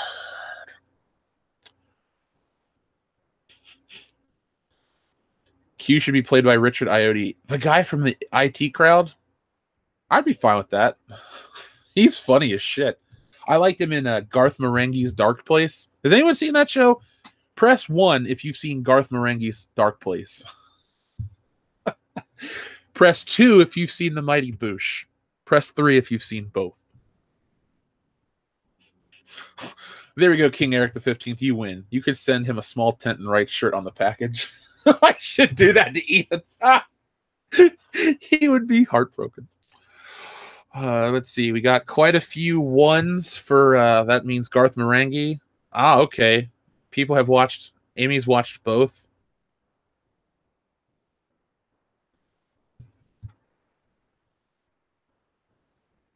Which series do you think is going to flop worse? The Star Wars stories are bad, but Fantastic Beasts is now a dramatic climax we're meant to care about. The characters that we've just met. I think Harry Potter's spinoff will do better than the Star Wars spinoffs. Apathy is dangerous when talking about anything, but anger from the Star Wars fan base is equally dangerous. It got to be really, really careful. Damn. Speaking of fan base, Stealing Solo is now up to $57.97. Should have probably hit $6,000 by the end of this show. Holy shit. Oh my god. I can't wait. I just love to draw and I love to do this stuff, but we got a show to focus on. But thank you to everybody. Legend Killer 1 fan. Glad you're a pro wrestling fan as well. My respect points for you went way up even higher. Well, I knew you were a wrestling fan based off your screen name, and then there's your picture of Randy Orton. Looks like the Viper Randy Orton, though, in that photo, and I am a big Randy Orton Legend Killer fan, especially when he fought Hulk Hogan, Shawn Michaels. Well, he didn't really fight Shawn Michaels. Well, he did, but that was more an evolution thing. Yeah, Randy Orton. I met Randy Orton. He's a nice guy. To me, at least, he was nice. Sia Voorhees, thanks for stopping in, my friend. Bonobi, thanks for the compliment. The cover looks great, Jeff. I appreciate that. It was really nice to see the cover get colored by a professional. It was, I don't know, I've never seen that before. BVS is terrible. Yeah, Batman versus Superman is pretty damn dumb. I never want to watch it again. I was at Phil's house a couple months ago and the Martha scene was on, and, well, let's just say I left the room abruptly. I didn't like Man of Steel, but respected it. The other DC films are garbage. I respect your opinion. No, Keith, Randy Orton didn't show me as Wang, thankfully. I'd never buy a Harry Potter book in the first place. My mom bought me the first 4, and that was 18 years ago. I'm not a Harry Potter fan. What was my favorite High Council moment ever? Maybe some Cecil moments. Last night when EVS was on fire. Probably the mundane Matt one was incredible too, because it just went to show you that the High Council has the reach. that we all think it does. Somebody on the internet talks shit about you. We were able to get them on due to our fan base, and we had them on. We spoke to them face to face, and it was an incredible moment for me. I wasn't fanboying out about Mundane Matt. Who is? But it was interesting to hear the voice that you've heard on YouTube before talk to you directly and hear them try to get their way out of, the situation. It was very interesting for me. So I'm going to go with the Mundane Matt moment. Or when we watched The Last Jedi, I was really drunk and it was incredible.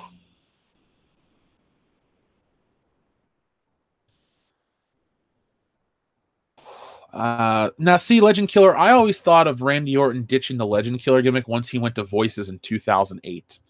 I know they may have mentioned him here and there, but much like the Attitude Era ended at WrestleMania 17, for me, once Orton ditched, Burning My Light as a theme song, I considered him the Viper. But no, let's see. Hey, Jeff, will anyone speak Jovito in Stealing Solo? Belloc cameo, crossovers? Well, the possibilities are endless. I don't speak Jovitos, so if maybe I can get a Jovitos expert on Stealing Solo, we can make that happen. But until then, I don't know. I'm no expert on the Jovitos language. Are you? Because if you are, we'll be talking. I will shoot you an email, and we can make anything happen in this community.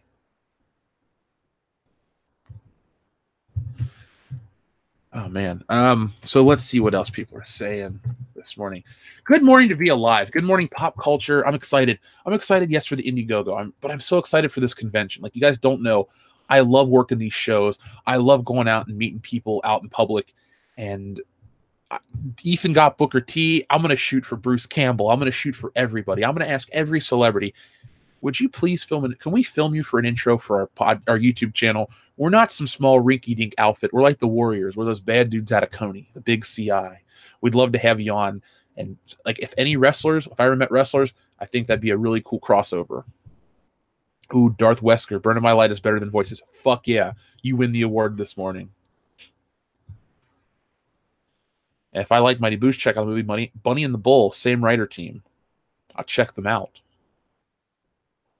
Markiplier, Jeff. I should try to get Markiplier.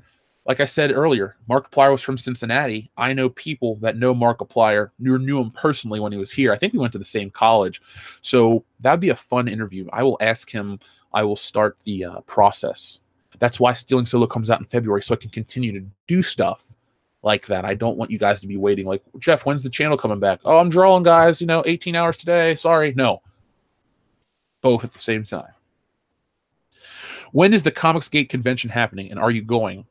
I don't know. Remember, I'm new to Comicsgate. As you can see right now, Stealing Solo just launched like 12 hours ago. So in 12 hours, it's got about $6,000 in funding. So that's incredible.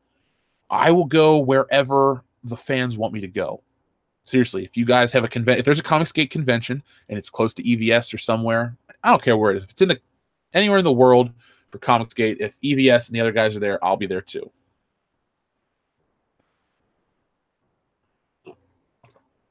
We will do some patron live drawing during the build up for this. We're gonna, if you're an art fan, I was playing around with the idea of giving like some art lesson ideas as one of the people. It was a backing thing, but I think I'll just do that with the patrons. If you guys are interested in some live art stuff like that, we can talk and hang out and do a live drawing session. I'll have to dust off my old computer for it because that's where all my drawing software comes from, but we can make that happen.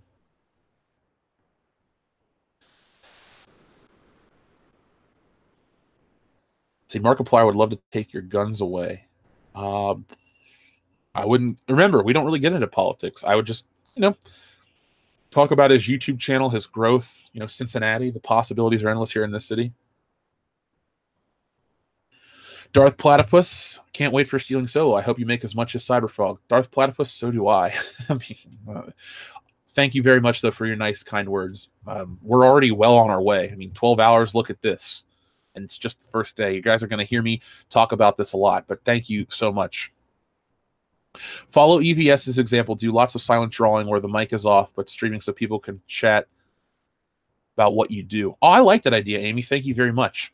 I will definitely do some stuff like that. Now, before I commit 100% to that, remember, I'm using my old computer. I hope Google Screen Share can see what I draw on the computer screen, because if the program doesn't show, I don't know how to screen share, but I'll figure it out. But no, I'm going to do that. I'm going to do all that stuff.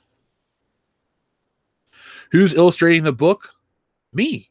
I drew that picture of Harrison Ford, and I had it colored, but I drew that. This book's going to be drawn by me. So the production, the image that you see was all done by me. That wasn't me outsourcing it. I wrote it, I drew it, or am drawing it. You guys have experienced my writing and my art for years, like I say in the pitch. So that is all me 100%.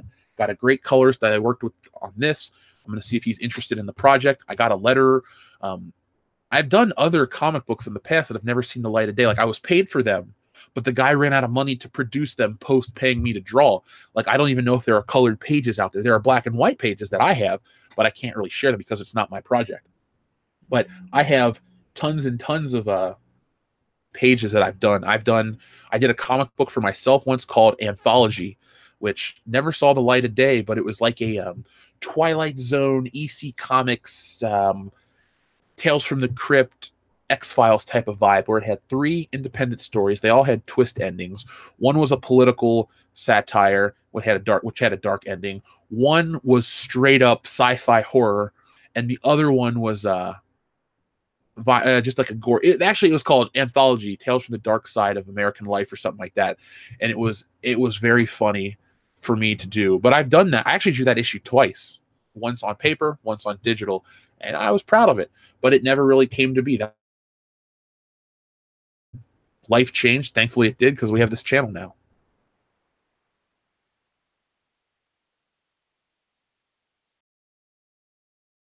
Ideas for stretch goals yet? I will talk to Ethan about that. If you guys have any ideas, like this is a group thing, it's a community thing, a fandom menace story. You guys give me ideas for stretch goals and we can do stuff. Now, unlike Lone Star, I can't add 8 extra pages to the story because the story has a final ending to it, and anything else takes away the impact from it. But I'm open to concepts that you guys come up with. Just let me know what the community would like to see.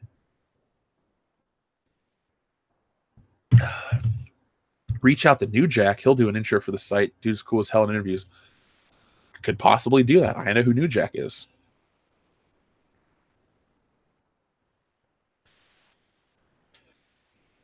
Thank you, Billy Ritchie.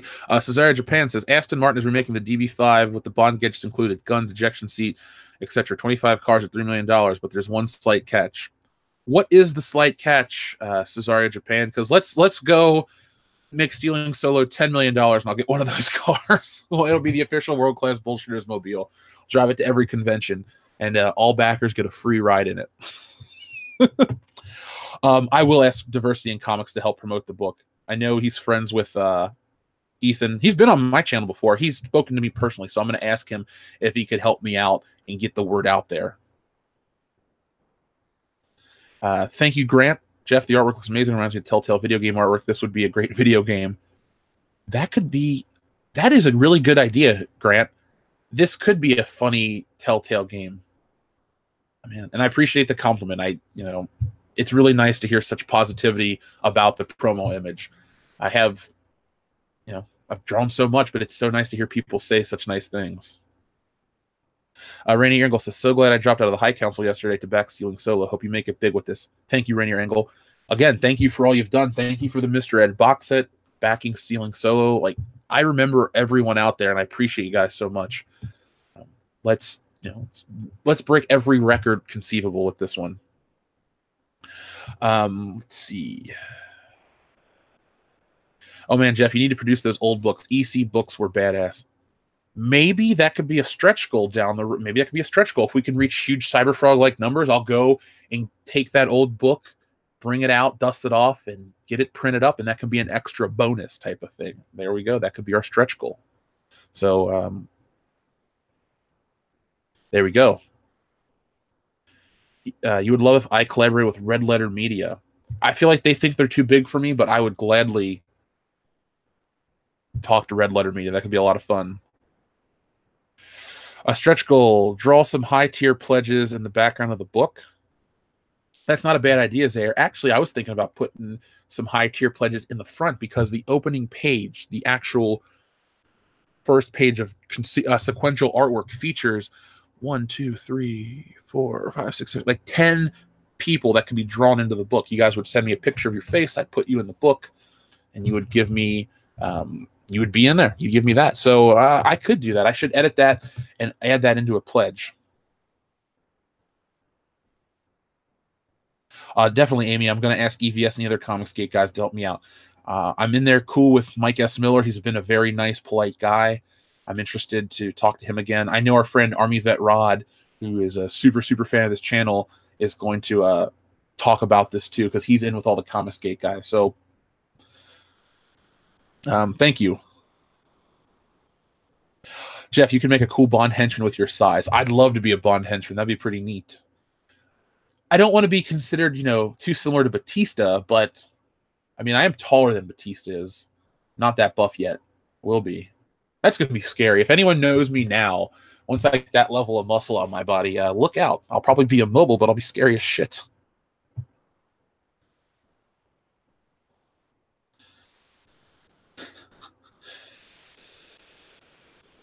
Red Letter Media don't play with other YouTubers. I didn't think so. They kind of are off in their own world, but I do. So they can go do their own thing. We're going to catch up to them one day. Admiral Piet Aaron says, just wanted to say, hey, Jeff, working and lurking. Admiral Piet, hey to you back. Hope we're helping you get through your morning work a lot smoother with Good Morning Pop Culture, and thank you again. DJ Diso says, wish you would wait a month. We'll donate when I can. Well, don't worry. There's plenty of time. This ends on my birthday, so it's timed just right for me. Yeah, imagine all the reactions of Red Letter Media being on your channel. Oh my god! I like Rich Evans. I like, what is that, Wheel of the Worst? I used to watch Red Letter Media a lot. Like, I would draw and just put on a playlist of their videos just for hours and hours and hours and laugh and draw and work. It was fun. Thank you, Mr. Peabody. Good morning to you. Jeff, would you win in a fight with Daniel Craig? Maybe. Probably. I mean, he's an actor. I mean, I'm not overstating that I'm a large dude. I could literally just I could pick him up and toss him if I had to. I mean, I don't want to fight Daniel Craig, but I will if I have to. Salvador says, good morning, Jeff. Should I change my name to Obi-Wan Kenobi? Also, I have 2 toy questions. What is your favorite toy you own, the one you're most attached to, or have the most nostalgia when you see it? I'll post part 2. All right, cool. Well, thank you very much, Salvador. I appreciate that. Let me answer your questions in the order you got them. So, first off, should you change your name to Obi-Wan Kenobi? Would be funny. I would get the joke, but Salvador, we already have that connection. So, I know you as Salvador, and I like it. But that's up to you. Now, your 2 toy questions. What is my favorite toy I own? The one you're most attached to or have the most nostalgia for when you see it? Excellent question. Now, this is going to be kind of an odd answer. My favorite toy, one of them is my Batman the Animated Series figure, the original one, but it's not the one that I had as a kid. I have repurchased a mint condition one out of the box. That would be my favorite one, because while I like the history that I had with that physical toy, I want the best one with the best paint. And I played with the other one and the paint came off the boots and the nose and stuff. So, just regular wear and tear. But I'm very nostalgic for even the new one. I treat them the same. And honestly, I know this sounds really harsh. If I had to pick one, I'd pick the one that's in the better condition. And I could pitch the old one because to me, it represents what I loved as a kid. It's still the same. I like when people are like, oh, that's my teddy bear from a child. It doesn't matter if it's, the same toy and it's in better shape. I feel closer to that one. What other ones do I have? Because most attached to, I don't know if I'm most attached to that one. That's just one that I look at and I have good memories. Honestly, my Hot Toys Batman is the one, like, if I can only save one collectible in this room, that'd be that, because it's expensive and perfect in every way. I do have strong attachment, though, to this one action figure of The Rock as well. Yeah. I love the toy questions, but they're so hard because there's so many things I would want to take. Like, if it's like, Jeff, you got to escape your house in 5 minutes. I got a Rubbermaid container. I would empty out and I would just shove all the toys that I love in there and then jump out the window with the computer and the backup drives. That's what I'd do. But now, Salvador, Batman or Batman. Shit, Batman or The Rock. There we go. Those are my answers for you, Salvador. Let's see.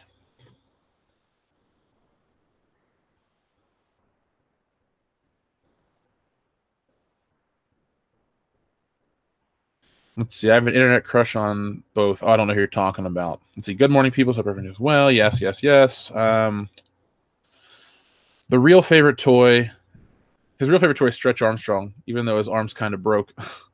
I did have a Stretch Armstrong that did break. I think he had, what, corn syrup in there or something.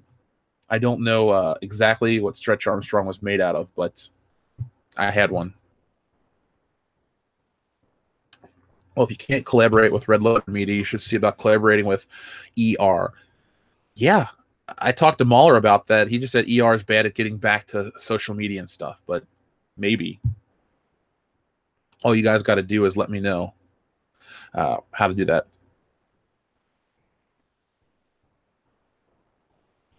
He was made of stretch. Good answer. Good answer right there.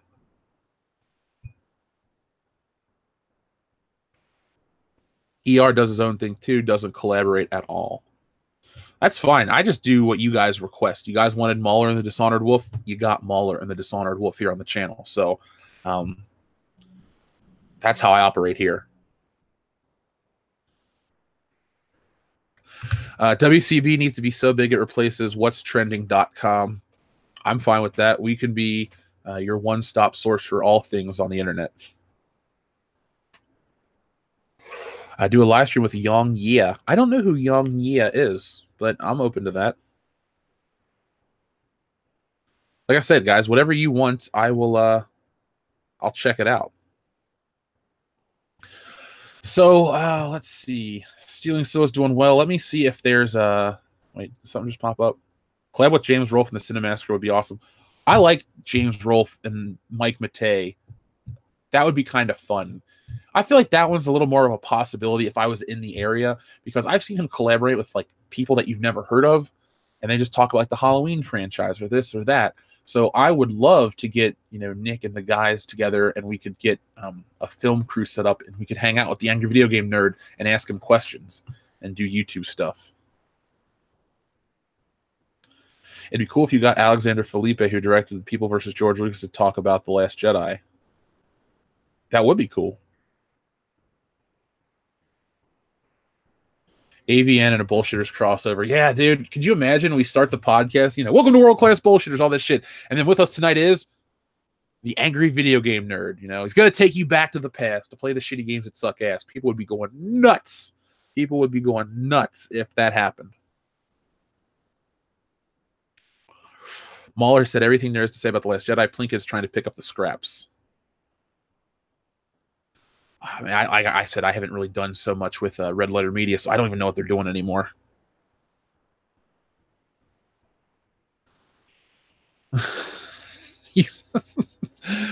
Oh my god, you guys are funny. I should reach out to Geekdom 101. I mean, he talks about Dragon Ball. He's a big Star Wars fan and a wrestling fan too. Will I ever have Anti-Trekker on the show? Once September hits, we'll get back into doing some more guest stuff. But as of now, we're only on, it's already the 22nd of August.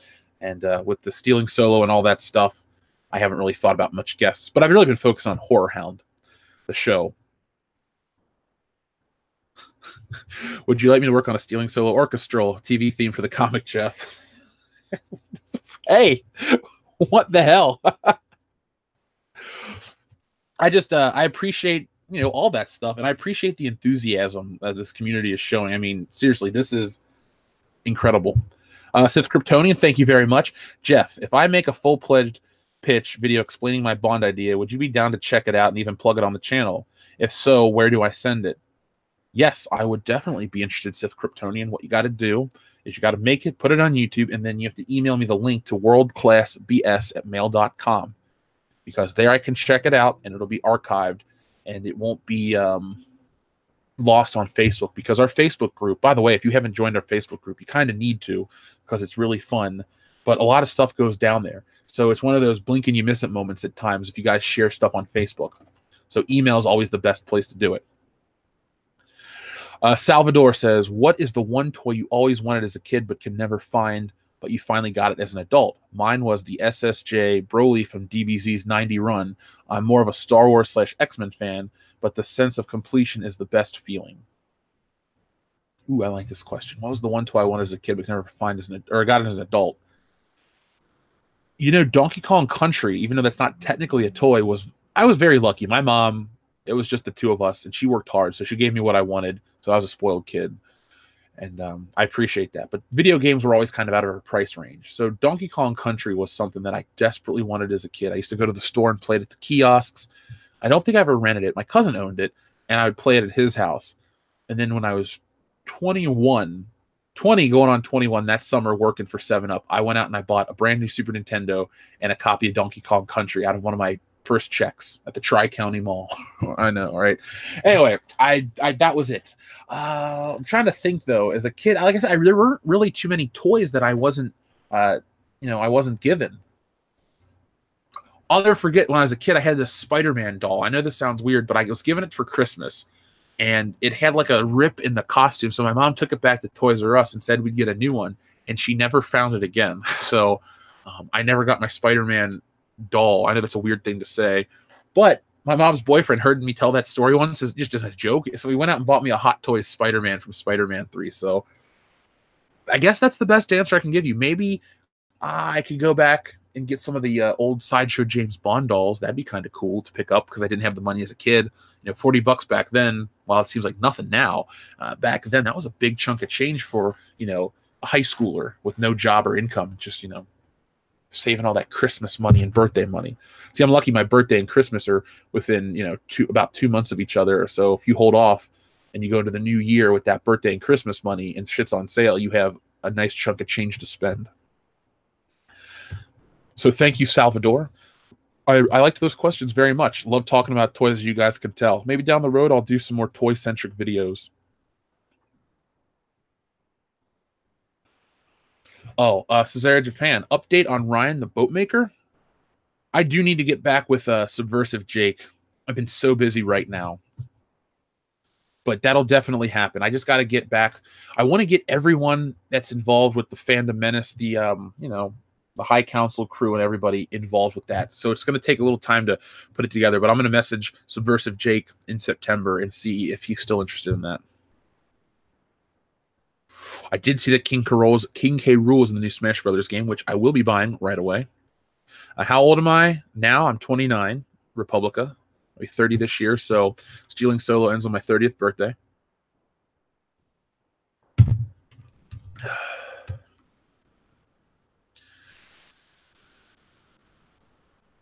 Lots of muff talk. Thank you guys very much for the love of Muff. Extra Muff. Muff Williams, if you will.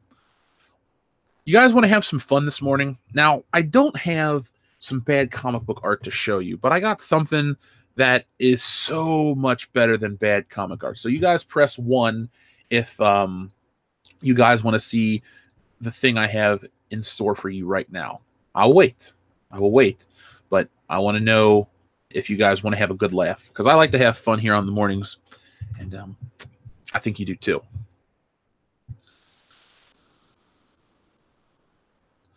So waiting. Gotta just press 1 for fun. There we go. 1 for fun. There we go. So everybody wants some a laugh. So let's check this out together as a group. Everyone here knows about Howard the Duck, correct? You know it's the greatest movie ever made.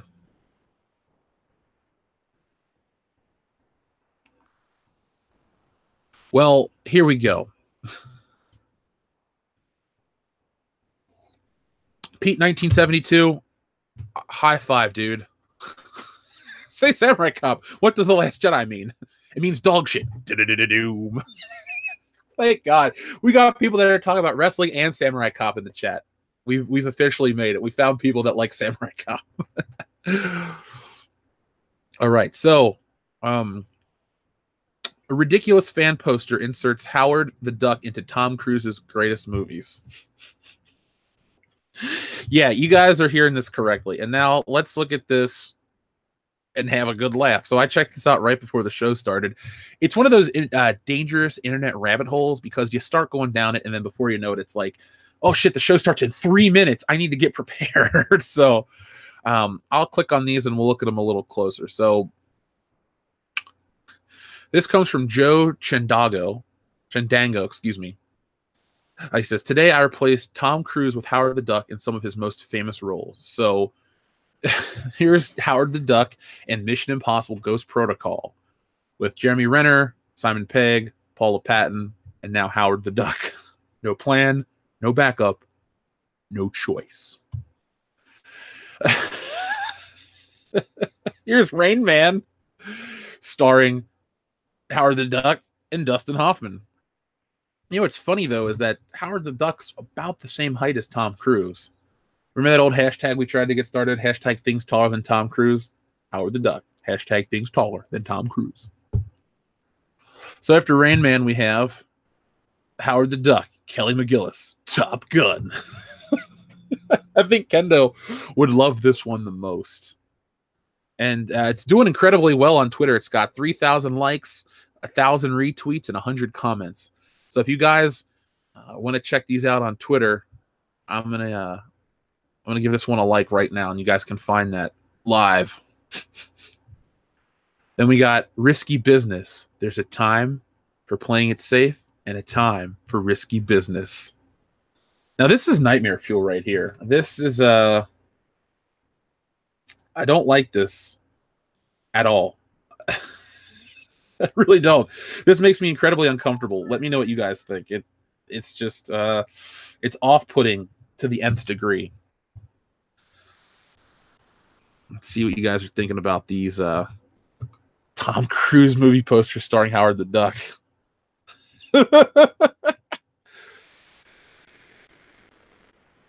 Tom Cruise and Howard the Duck, both quacks. It looks like a stalker thriller. It looks makes me uncomfortable. That's all I can say. Now hold on, there are more. Let me pull those up. Here's round 2 from Joe Chindago.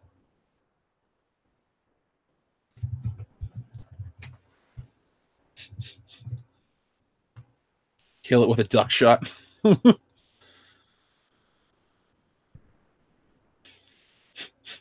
Now, here it gets serious. So, Howard the Duck, Interview with the Vampire.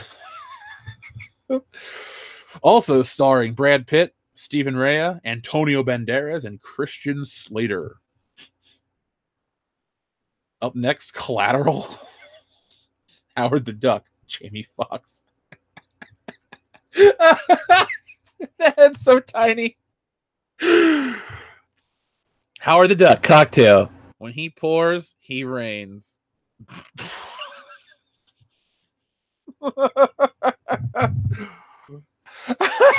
Howard the Duck, Jerry Maguire. His journey is everything. The journey is everything. Oh my God. Oh, cool. It comes out December 13th, so we only have a few short months to wait, guys. Maybe we'll do a live stream of Howard the Duck as Jerry Maguire. I'll take the risk and do it on the channel. Fuck it. What else we got? Born on the 4th of July. Now, this one is very creepy because look at the eyes. Like, look at the soulless eyes of Howard the Duck. We also have A Few Good Men. Howard the Duck, Jack Nicholson, Demi Moore. Yeah, Demi Moore is manlier than Howard the Duck. We also have The Outsiders. Now, this one is unnaturally good because he looks like he fits in there so well. Like C. Thomas Howell, like, get this damn thing off my leg. But I mean, realistically, if you look at this, this is a who's who of the 1980s. I mean, we got Patrick Swayze, Matt Dillon, Rob Lowe, Emilio Estevez, Ralph Macchio, C. Thomas Howell, and Howard the Duck. Like, can you think of a more idealized version of masculinity on screen? I mean, it even has a rainbow outline for the picture, but just look at this. Howard the Duck is truly an outsider. 2 more. Howard the Duck and Valkyrie. Again, very uncomfortable to see how tiny the head is. And look at this bald guy right here. He looks fun. And Howard the Duck, The Last Samurai. I want to see Howard the Duck in Gone with the Wind. Maybe that's just me. Maybe that's just me, but maybe it's not. You can't handle the quack. So it seems like a lot of people are loving this Howard the Duck stuff. So if you guys ever see crazy shit like this pop up on Twitter, shoot me a message and I'll talk about it on air. Lifeless eyes like a doll's eyes. That's from Jaws, right? That's Robert Shaw. My Immortal 2, I don't give a duck. Should I write that? Like, should I do that next year? Should I write My Immortal 2, I don't give a duck? Because I think I could. Duck Cruise. Yeah, there is going to be a Top Gun sequel next year. Tom Cruise is coming back. Edge of Tomorrow, Duck? Not yet, but there's going to be, John. There's going to be. Live, quack, repeat.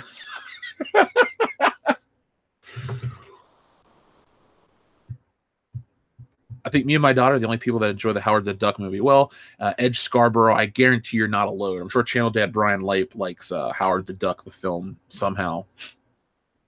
Somehow. Yeah, Leip, you are Anus. I hope you're listening, my friend. This chat is quacking. Quack. Oh, dude, we should do a Mighty Ducks poster, but everyone's just Howard the Duck. Scroll down. Okay, let's see what's down here next. Show more replies. You've made the world a better place. Man, my man Howard the Duck just out here trying to live his best life with these movies. Oh my god, this is disturbing. That's all I can say. But this dude's legit. Thank you, Joe. Thank you, Joe. That's all I can say.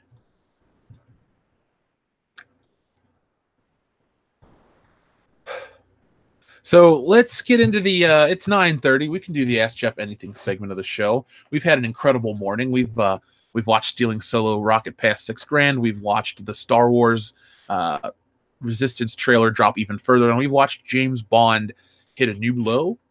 Possibly. I don't know. Maybe Danny Boyle. I almost called him Danielle Boyle. Maybe Danny Boyle was the new low. Maybe he was the key to all of this falling apart. So let's take a step back. And why don't you just sit back and literally quack your own face? Oh, my God. I love Tropic Thunder so much. Dude, I don't know if somebody said it, but simple quack. How incredible. I know technically it's a Ben Stiller movie as Tug Speedman, but my God, simple quack. The Cobra Viper. Quack, it's beautiful, man. Beautiful. Taps. Oh, my God. Danny Boyle was in the Skyfall? Or was the Skyfall? No, Danny Boyle hasn't directed any movies yet, Trent. That was Sam Mendes. He directed the last two. Tropic Thunder is 10 years old. Yeah, it is. I remember seeing Tropic Thunder on a bootleg, and I liked it so much that I went out and saw it in theaters that afternoon because bootleg just wasn't enough for me. Never go full duck. Miami Quacks with Donald Duck and Howard the Duck. Sign me up. That'll be something I get. Sign me up. An officer and a duck. Game over, Quack. Game over. Quack don't cry. We should put Howard the Duck in a Medea movie, and that should be the tagline. Quack don't crack. Highlander 2, the quackening. God damn it. We've officially dropped the muff puns, and now we're doing the quack puns. Let's take that off screen. Show me some quacks. Which director, Jeff? I don't like Danny Boyle. Martin Campbell was my choice. Sam Mendes is more concerned with the look than grit. Martin Campbell's directed an excellent James Bond flick and a very good one. So I'm fine with Martin Campbell. If people can just look past the fact that he made Green Lantern, Martin Campbell's an excellent choice. You're not going to see Tarantino direct Bond 25, but Martin Campbell was responsible for bringing Bond into the modern era twice with Brosnan's GoldenEye and Daniel Craig's Casino Royale. So why not give him the honor of doing Bond number 25? Give him that nice round number. Have it be his third. It would be even better if they debuted a new James Bond, but if that's not going to be the case, Martin Campbell's an excellent choice. Quack to the future. Thank you for ruining my favorite movie. I'm heartbroken and depressed, and I'm going to chug the rest of this coffee.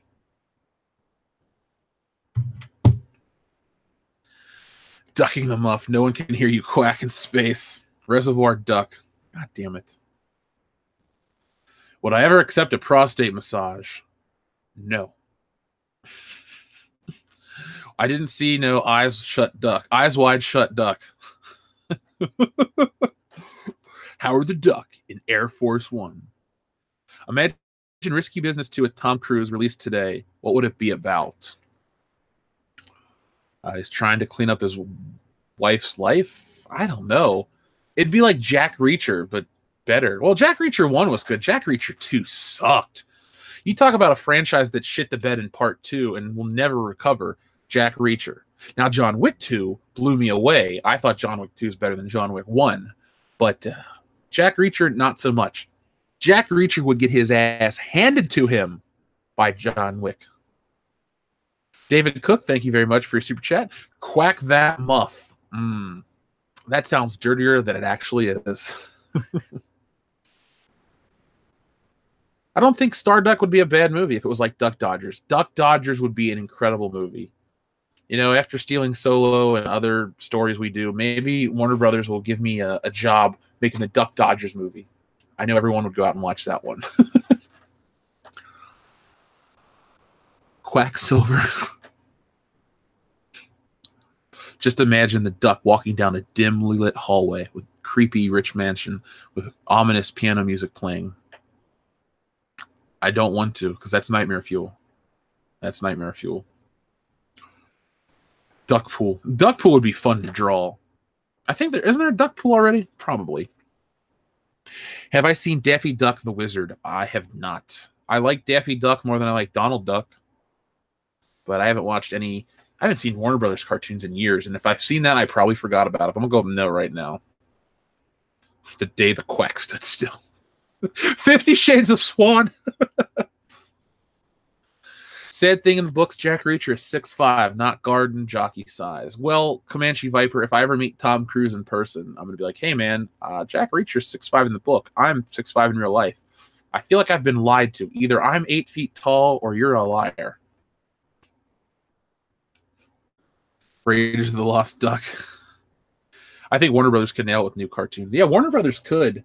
How crazy would it be if Warner Brothers comes out with a new Renaissance period of animation, and Disney tries to catch up, and they've completely lost it, and then Disney has another dark era, like 1985, and they try to hire Jeffrey Katzenberg, but they're so focused on the wrong shit, and entertainment just falls apart at the Disney studios. Cobra Viper, thank you very much for your super chat. You are in a 4G quack drive with a MiG-28. Oh, Top Gun reference. Sorry.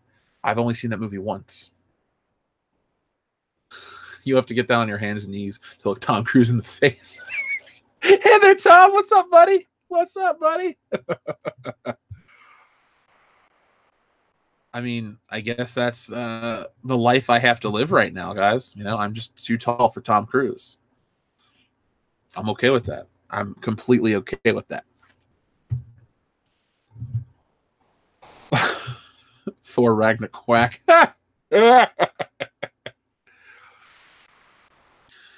Just got here. Why did Danny Boyle leave Bond 25? Well, he left due to creative differences. So that could mean a number of things. And that reminded me of what I actually wanted to talk about at the beginning. Thank you very much, Unicorn the Cob. Unicorn on the Cob. What if we have another, well, not another solo situation because they weren't into production with that film. But what if there's so much drama that's going to go on behind the scenes that it, it slowly falls apart? Do you think that the SJW narrative will be that, oh, action franchises led by white males are falling apart, your childhoods are irrelevant, blah, blah, blah? You'll get some of these dickhead bloggers that say that stuff. And in the case of Bond, it'll just be like, yo, the director quit, and it was just one bad movie. Salvador says, got to get back to the past. Samurai Quack. I don't sing on air. I'm not good. I'm not good enough, man. Maybe I'll take some stealing solo money and get voice lessons. Then I'll be like Doomcock. Greetings! Jennifer Connelly is in the upcoming Top Gun movie. Automatic interest for me. Yeah, Jennifer Connelly, one of the all-time greats. I like me some Jennifer Connelly. All of Jennifer Connelly, actually. Paul Bettany, you are a very lucky man. Good for you. Congratulations. You're a good actor. I love the vision. And your real life, you get 2 thumbs up from me. Thank you, Zaire. I will check out the tweet after the show. Open the door, get on the floor. Everybody duck. Every duck walk the dinosaur. I hate that fucking song, the real one. I remember hearing that as a kid all the time. It would be like in commercials. That was just one of those songs you would catch. Kind of like how they put Coldplay and everything for a while. They would put that dinosaur song and everything. That and the Wild Wild West. Not the Will Smith one, but the one from the 80s. Those are just 2 songs you hear that I hate. Get singing lessons from Uncle E. I definitely will. Maybe I'll get some piano lessons from him too. I'm tired of playing Axel F on repeat. Did I see Doomcock's video on Kelly Marie Tran? I have not had the opportunity to check that out yet. Let me give you a timetable for yesterday. So we had Good Morning Pop Culture. Then I went out and I had lunch at 10 in the morning. And then from 10 in the morning till last night, I was working on the Indiegogo pitch, getting stuff worked out. I had already contacted the colorist, a week before, was waiting on that and doing some other stuff, recording the pitch video. So I haven't had a chance to watch anything on YouTube in over 24 hours for fun, except the Quarterings video while I ate in my car. So I'll check that out. Doomcock is the man, and he is always welcome here on the channel. If you guys want it, all you got to do is let him know. And check him out, become a Legionnaire. Doomcock's a good dude. Army of Quackness. What's this duck thing about? Oh, man. Well, you'll have to go back and check out this stream when it's archived, because somebody went out and replaced Tom Cruise movie posters with Howard the Duck on the movie poster.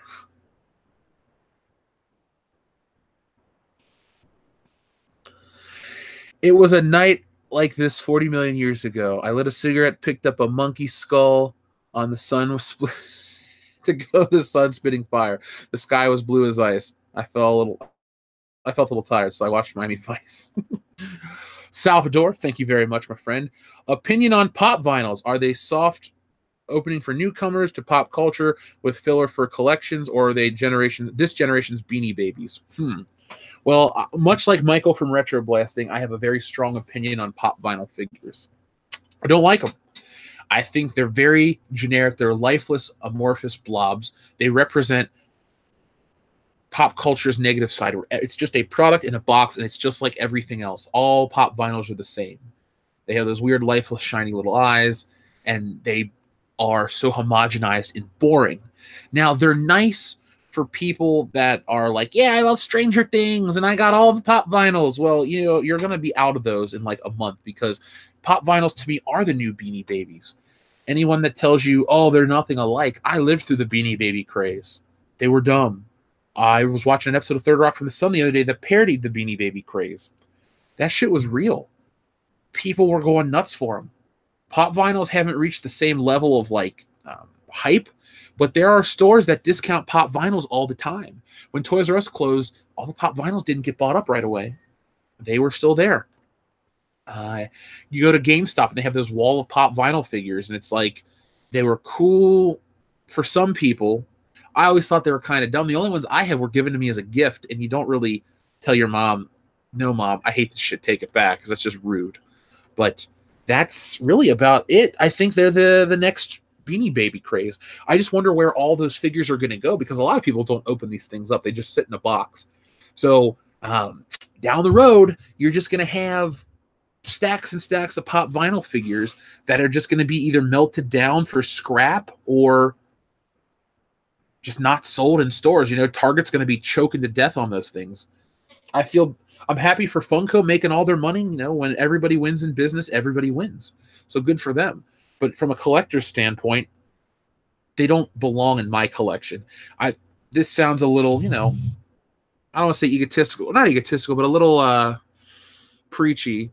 But I feel like if you really love something in like pop culture and you want to own a piece of it, you want to own something, a Pop Vinyl doesn't really show respect to the franchise because it takes away its unique identity.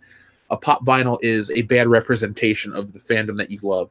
So if you want to go out and you want to get some Stranger Things stuff, go out and get yourself the McFarlane action figures, or go get the little Super 7 reaction figure series figures or stuff like that. The ones that you can interact with the little Goonies and have some fun with. But don't get the things that are just literally, they take one body type, they slap on a different haircut and paint it differently, and that's your toy. That's your introduction to a brand, because that shows that everything's the same to you and you have no care.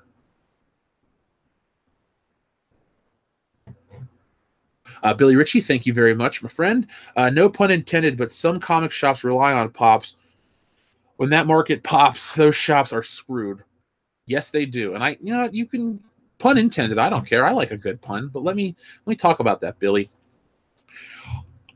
My local comic book shop, Rock and Rooster Comics and Games, is in a weird situation where they make most of their money on tabletop, Magic Gathering, stuff like that. And comics just are whatever. But the Funko Pop craze hasn't really hit them to where they've, dedicated half of their store. There's another comic book chain here in Cincinnati that they have big Funko Pop collections, and they opened up a second store. I hope that when the Funko Pop bubble bursts, that they don't have to close their second location and it hurts them. I can hate the Funko Pop merchandise, like the actual physical thing, but I don't hate the people that sell it or the people that buy it. I don't want to send off that message that, oh, just because you collect Funko Pops, you're any less of a fan. I just feel like the thing that the actual product represents just lifeless, bland pop culture consumerism. Instead of investing in every goddamn Marvel Avengers Infinity War Pop Vinyl figure, pull the trigger and go get yourself a Hot Toys. If you really like a character, like I love Batman, Michael Keaton Batman, instead of getting like a little Mezco figure and something stupid that goes, hey, look what I found at my local toy store. For me, this is like me speaking, like the real me, go the distance, Jeff, and get the best representation, to show, I just want the best representation of everything. So that's why in the past I bought multiple versions of Han Solo in that original costume. Not because I need 50 versions of the figure, but I'm always in the quest for the best version. And, they do update the sculpt and the articulation and the accessories and stuff like that. I just always want the best version. You don't get much better than Hot Toys. Sometimes Hot Toys does revisions and you replace your old ones with those revisions, but sometimes they just hit it perfectly in the beginning and you've already reached the top. Like for me, if I want a Batman 89 collection, I already got the Holy Grail piece. You can't get the original suit because it degraded over time. Can't get the car because Jeff Dunham owns it, the ventriloquist guy. But a Hot Toys Michael Keaton Batman, for what's widely available, is the top. So that's where I go with that one. Xavier says, I'm more of a gamer, so I go for Nintendroids, but I understand that they cost too much. So Pop Vinyls are easier to find and more affordable. I'm a Nintendo fan as well. I picked up an SH Figuarts Super Mario on the cheap. Video game merchandise is weird for me because at times I want to own a lot of it, but at the same time I'd rather play the game, so I'm of two minds. But I never want people to feel bad if I talk about higher end collectibles. Like, well, I can't afford that. Well, you know what? If that's not in your price range or it's something you don't want to spend, that's fine. That's up to you. Like, we talk about tons of stuff here on the channel, but we never try to force people into feeling bad like if it's not for them.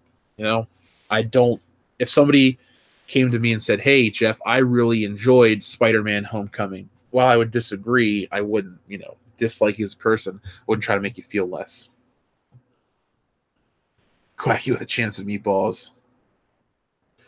Oh, Trent, I know you bought those James Bond pop vinyls. I'm so disappointed in you, my friend.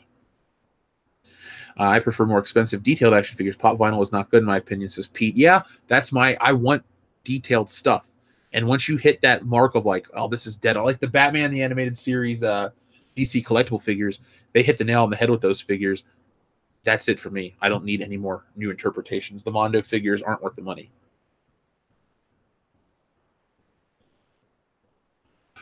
Being a Hot Toys collector, I found they drastically lowered their quality. Though I haven't picked up a Hot Toys doll. I got Marty McFly as a gift from my mom one year, but that's the last one I owned. I only owned 3. I owned Marty, Batman 89, and Spider-Man from Spider-Man 3. I looked at the Yondu they recently released from Guardians of the Galaxy 2, and it was incredible. It looks just like Michael Rooker. So I haven't purchased anything new from them because they really haven't put out anything I'm dying to own. They put out James Bond in a heartbeat, or if they put out Axel Foley in a heartbeat. But until then, I'm holding back. But I didn't realize they'd lower the quality. That kind of disappoints me. The Cobra Viper says, Jeff, do you ever go to the Ohio Toy and Comic Show? I don't. I would definitely go, but a lot of times conventions pop up and I forget about going because we do live streams on the weekends, and then some Sundays I just want to relax, go to breakfast, and take it easy. So usually my weekends are spent working. I consider my off day like a Monday, and I'm still doing channel work, but I don't go live. By the way, folks, I will be going live on Mondays with Good Morning Pop Culture in the near future. Part of me wants to give you the exact date. Part of me wants to make you wait and surprise you. But if you guys like the idea of me doing Good Morning Pop Culture 5 days a week instead of the 4, press 1 or hit muff. The Pui, thank you for all you do. I'll catch you later. I hope your day of work goes by smoothly. It's weird, too, because today's Wednesday, and to me it feels like Thursday, because tomorrow would be my Friday. The last thing I would do. I'm going to be getting ready for that show. My God. As a kid, we used to get Japanese GoBots. They're always better than the American ones, as they were metal. I like metal figures, too. They have the die-cast, like Batmobile and stuff, was so much fun to play with. Is there a die-cast version of that I kind of want? They have these die-cast Star Wars figures. They kind of suck. But I have a die-cast Megazord. That's kind of cool. Okay, tons and tons of ones. Tons and tons of ones. Okay, guys. I'll make sure that you get Good Morning Pop Culture 5 days a week. Don't worry. I love it, so it's no big deal. We love Muffin the Mule. Jeff, make sure to take some time to do late night Comicsgate live streams. Ethan will help out tremendously. Oh, Ryan, I'm definitely going to be doing that. I said to Ethan, this week, I really can't do Comicsgate stuff. I mean, maybe if there's something tonight late, I could, because do you guys want to know a secret? I mean, do you really want to know a secret? We have to record the podcast tonight. So if you're a patron, you're going to get that super early. And if you guys are going to wait for it to hit on YouTube, it'll hit the normal time.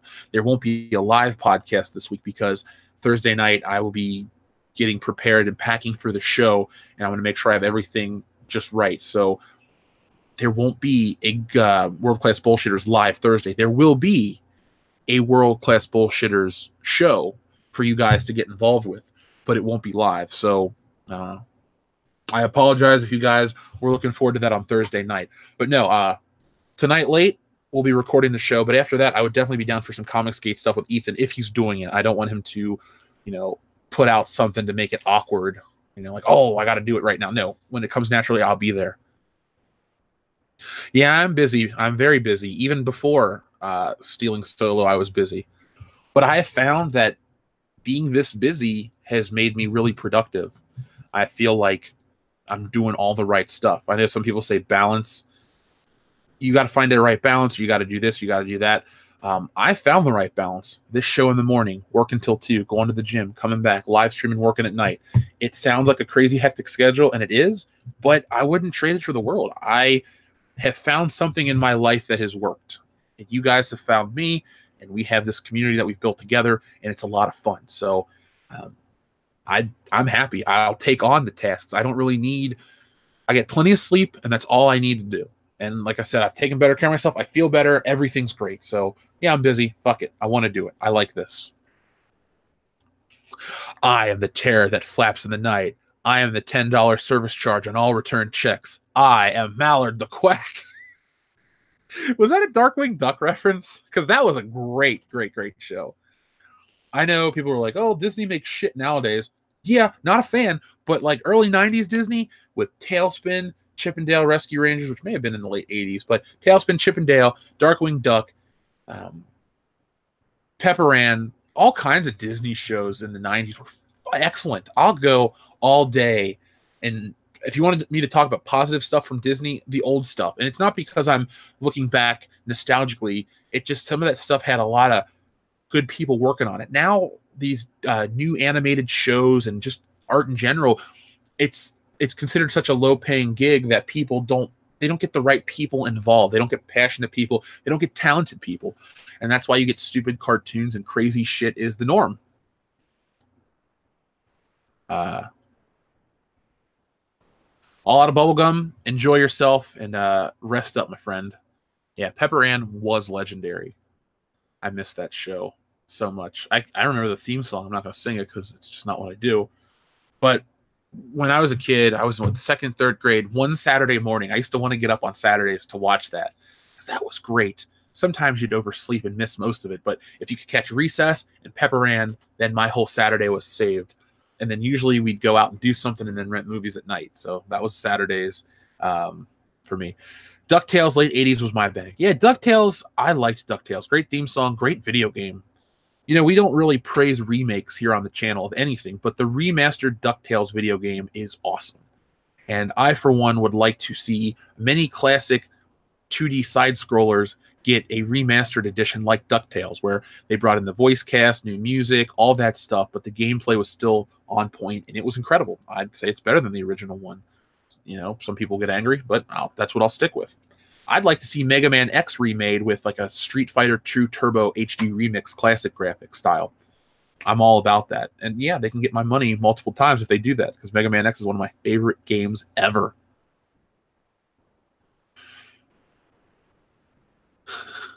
Wait till you see the comic we're working on. Very half duck, half demon is very Animaniac style. Pete, I can't wait. I haven't seen the new DuckTales designs. Animaniacs was my jam. That was my jam too. I watched that show every week and maybe every weekday. Animaniacs, Hysteria, Tiny Toon Adventures, all that stuff that was on Kids WB, Freakazoid, Batman, Superman. I was guilty as a kid coming home from school and going right to the TV because they had great shows to watch.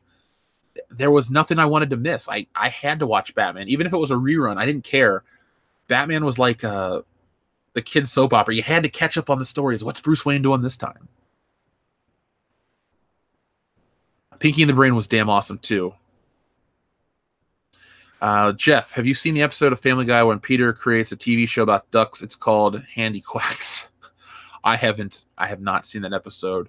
I'm a little behind on Family Guy by about like 4 seasons. I watched Men in Black, the series as well, and Bobby's World. I watched all those shows. Bobby's World was on when I was really young. We're talking like 2 or 3 years old. Men in Black, I was 9, going on 10. I watched the shit out of that show. That's on Crackle. That's a show, if somebody said, you know, let's do a watch party, if I could find copies of it for me to watch and you could find your own copies, we would do that. Men in Black cartoon was really, really good. It was dark. It was funny.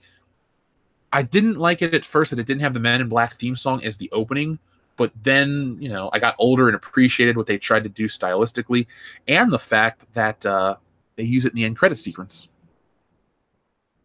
I wish they'd put out Superman, the animated series Blu-ray like they're doing Batman. JSP, I bet you they do that in 2020. That'll probably be the indicator, because I'm not saying, this is just a guess, but I'd say that they'll use, I think they put Superman, the animated series, Batman, and Batman Beyond, and the Justice League in like a category in their expenses. And Batman Beyond, the animated series is so successful and so well loved that it's going to make a ton of money on Blu-ray, and they can use some of those profits to invest in Superman, the animated series. Like, look, the DC collectibles line with Batman, the animated series. Batman started out, they had tons and tons of figures. They slowly They have a Superman 2-pack. The only way you can get Superman is if you get him with Lois Lane. They slowly introduced him. They slowly introduced a Batman Beyond 2-pack. So I think that you'll get your Superman the Animated Series Blu-ray in 2020 after Batman's made a whole bunch of money and people are feeling it and they can test out the waters and the pricing and all that stuff. So yeah, expect that. Expect Batman Beyond around the same time. Eventually you'll get a Justice League box set. Even though those shows are already on Blu-ray, you'll get that box set. And they'll release the DC animated stuff on Blu-ray for the next couple years. I did watch The Mask. It was okay. Much like the Ace Ventura cartoon. Yeah, it was an Ace Ventura cartoon, right? I know I watched the Mask cartoon for sure, and it was just okay. Let's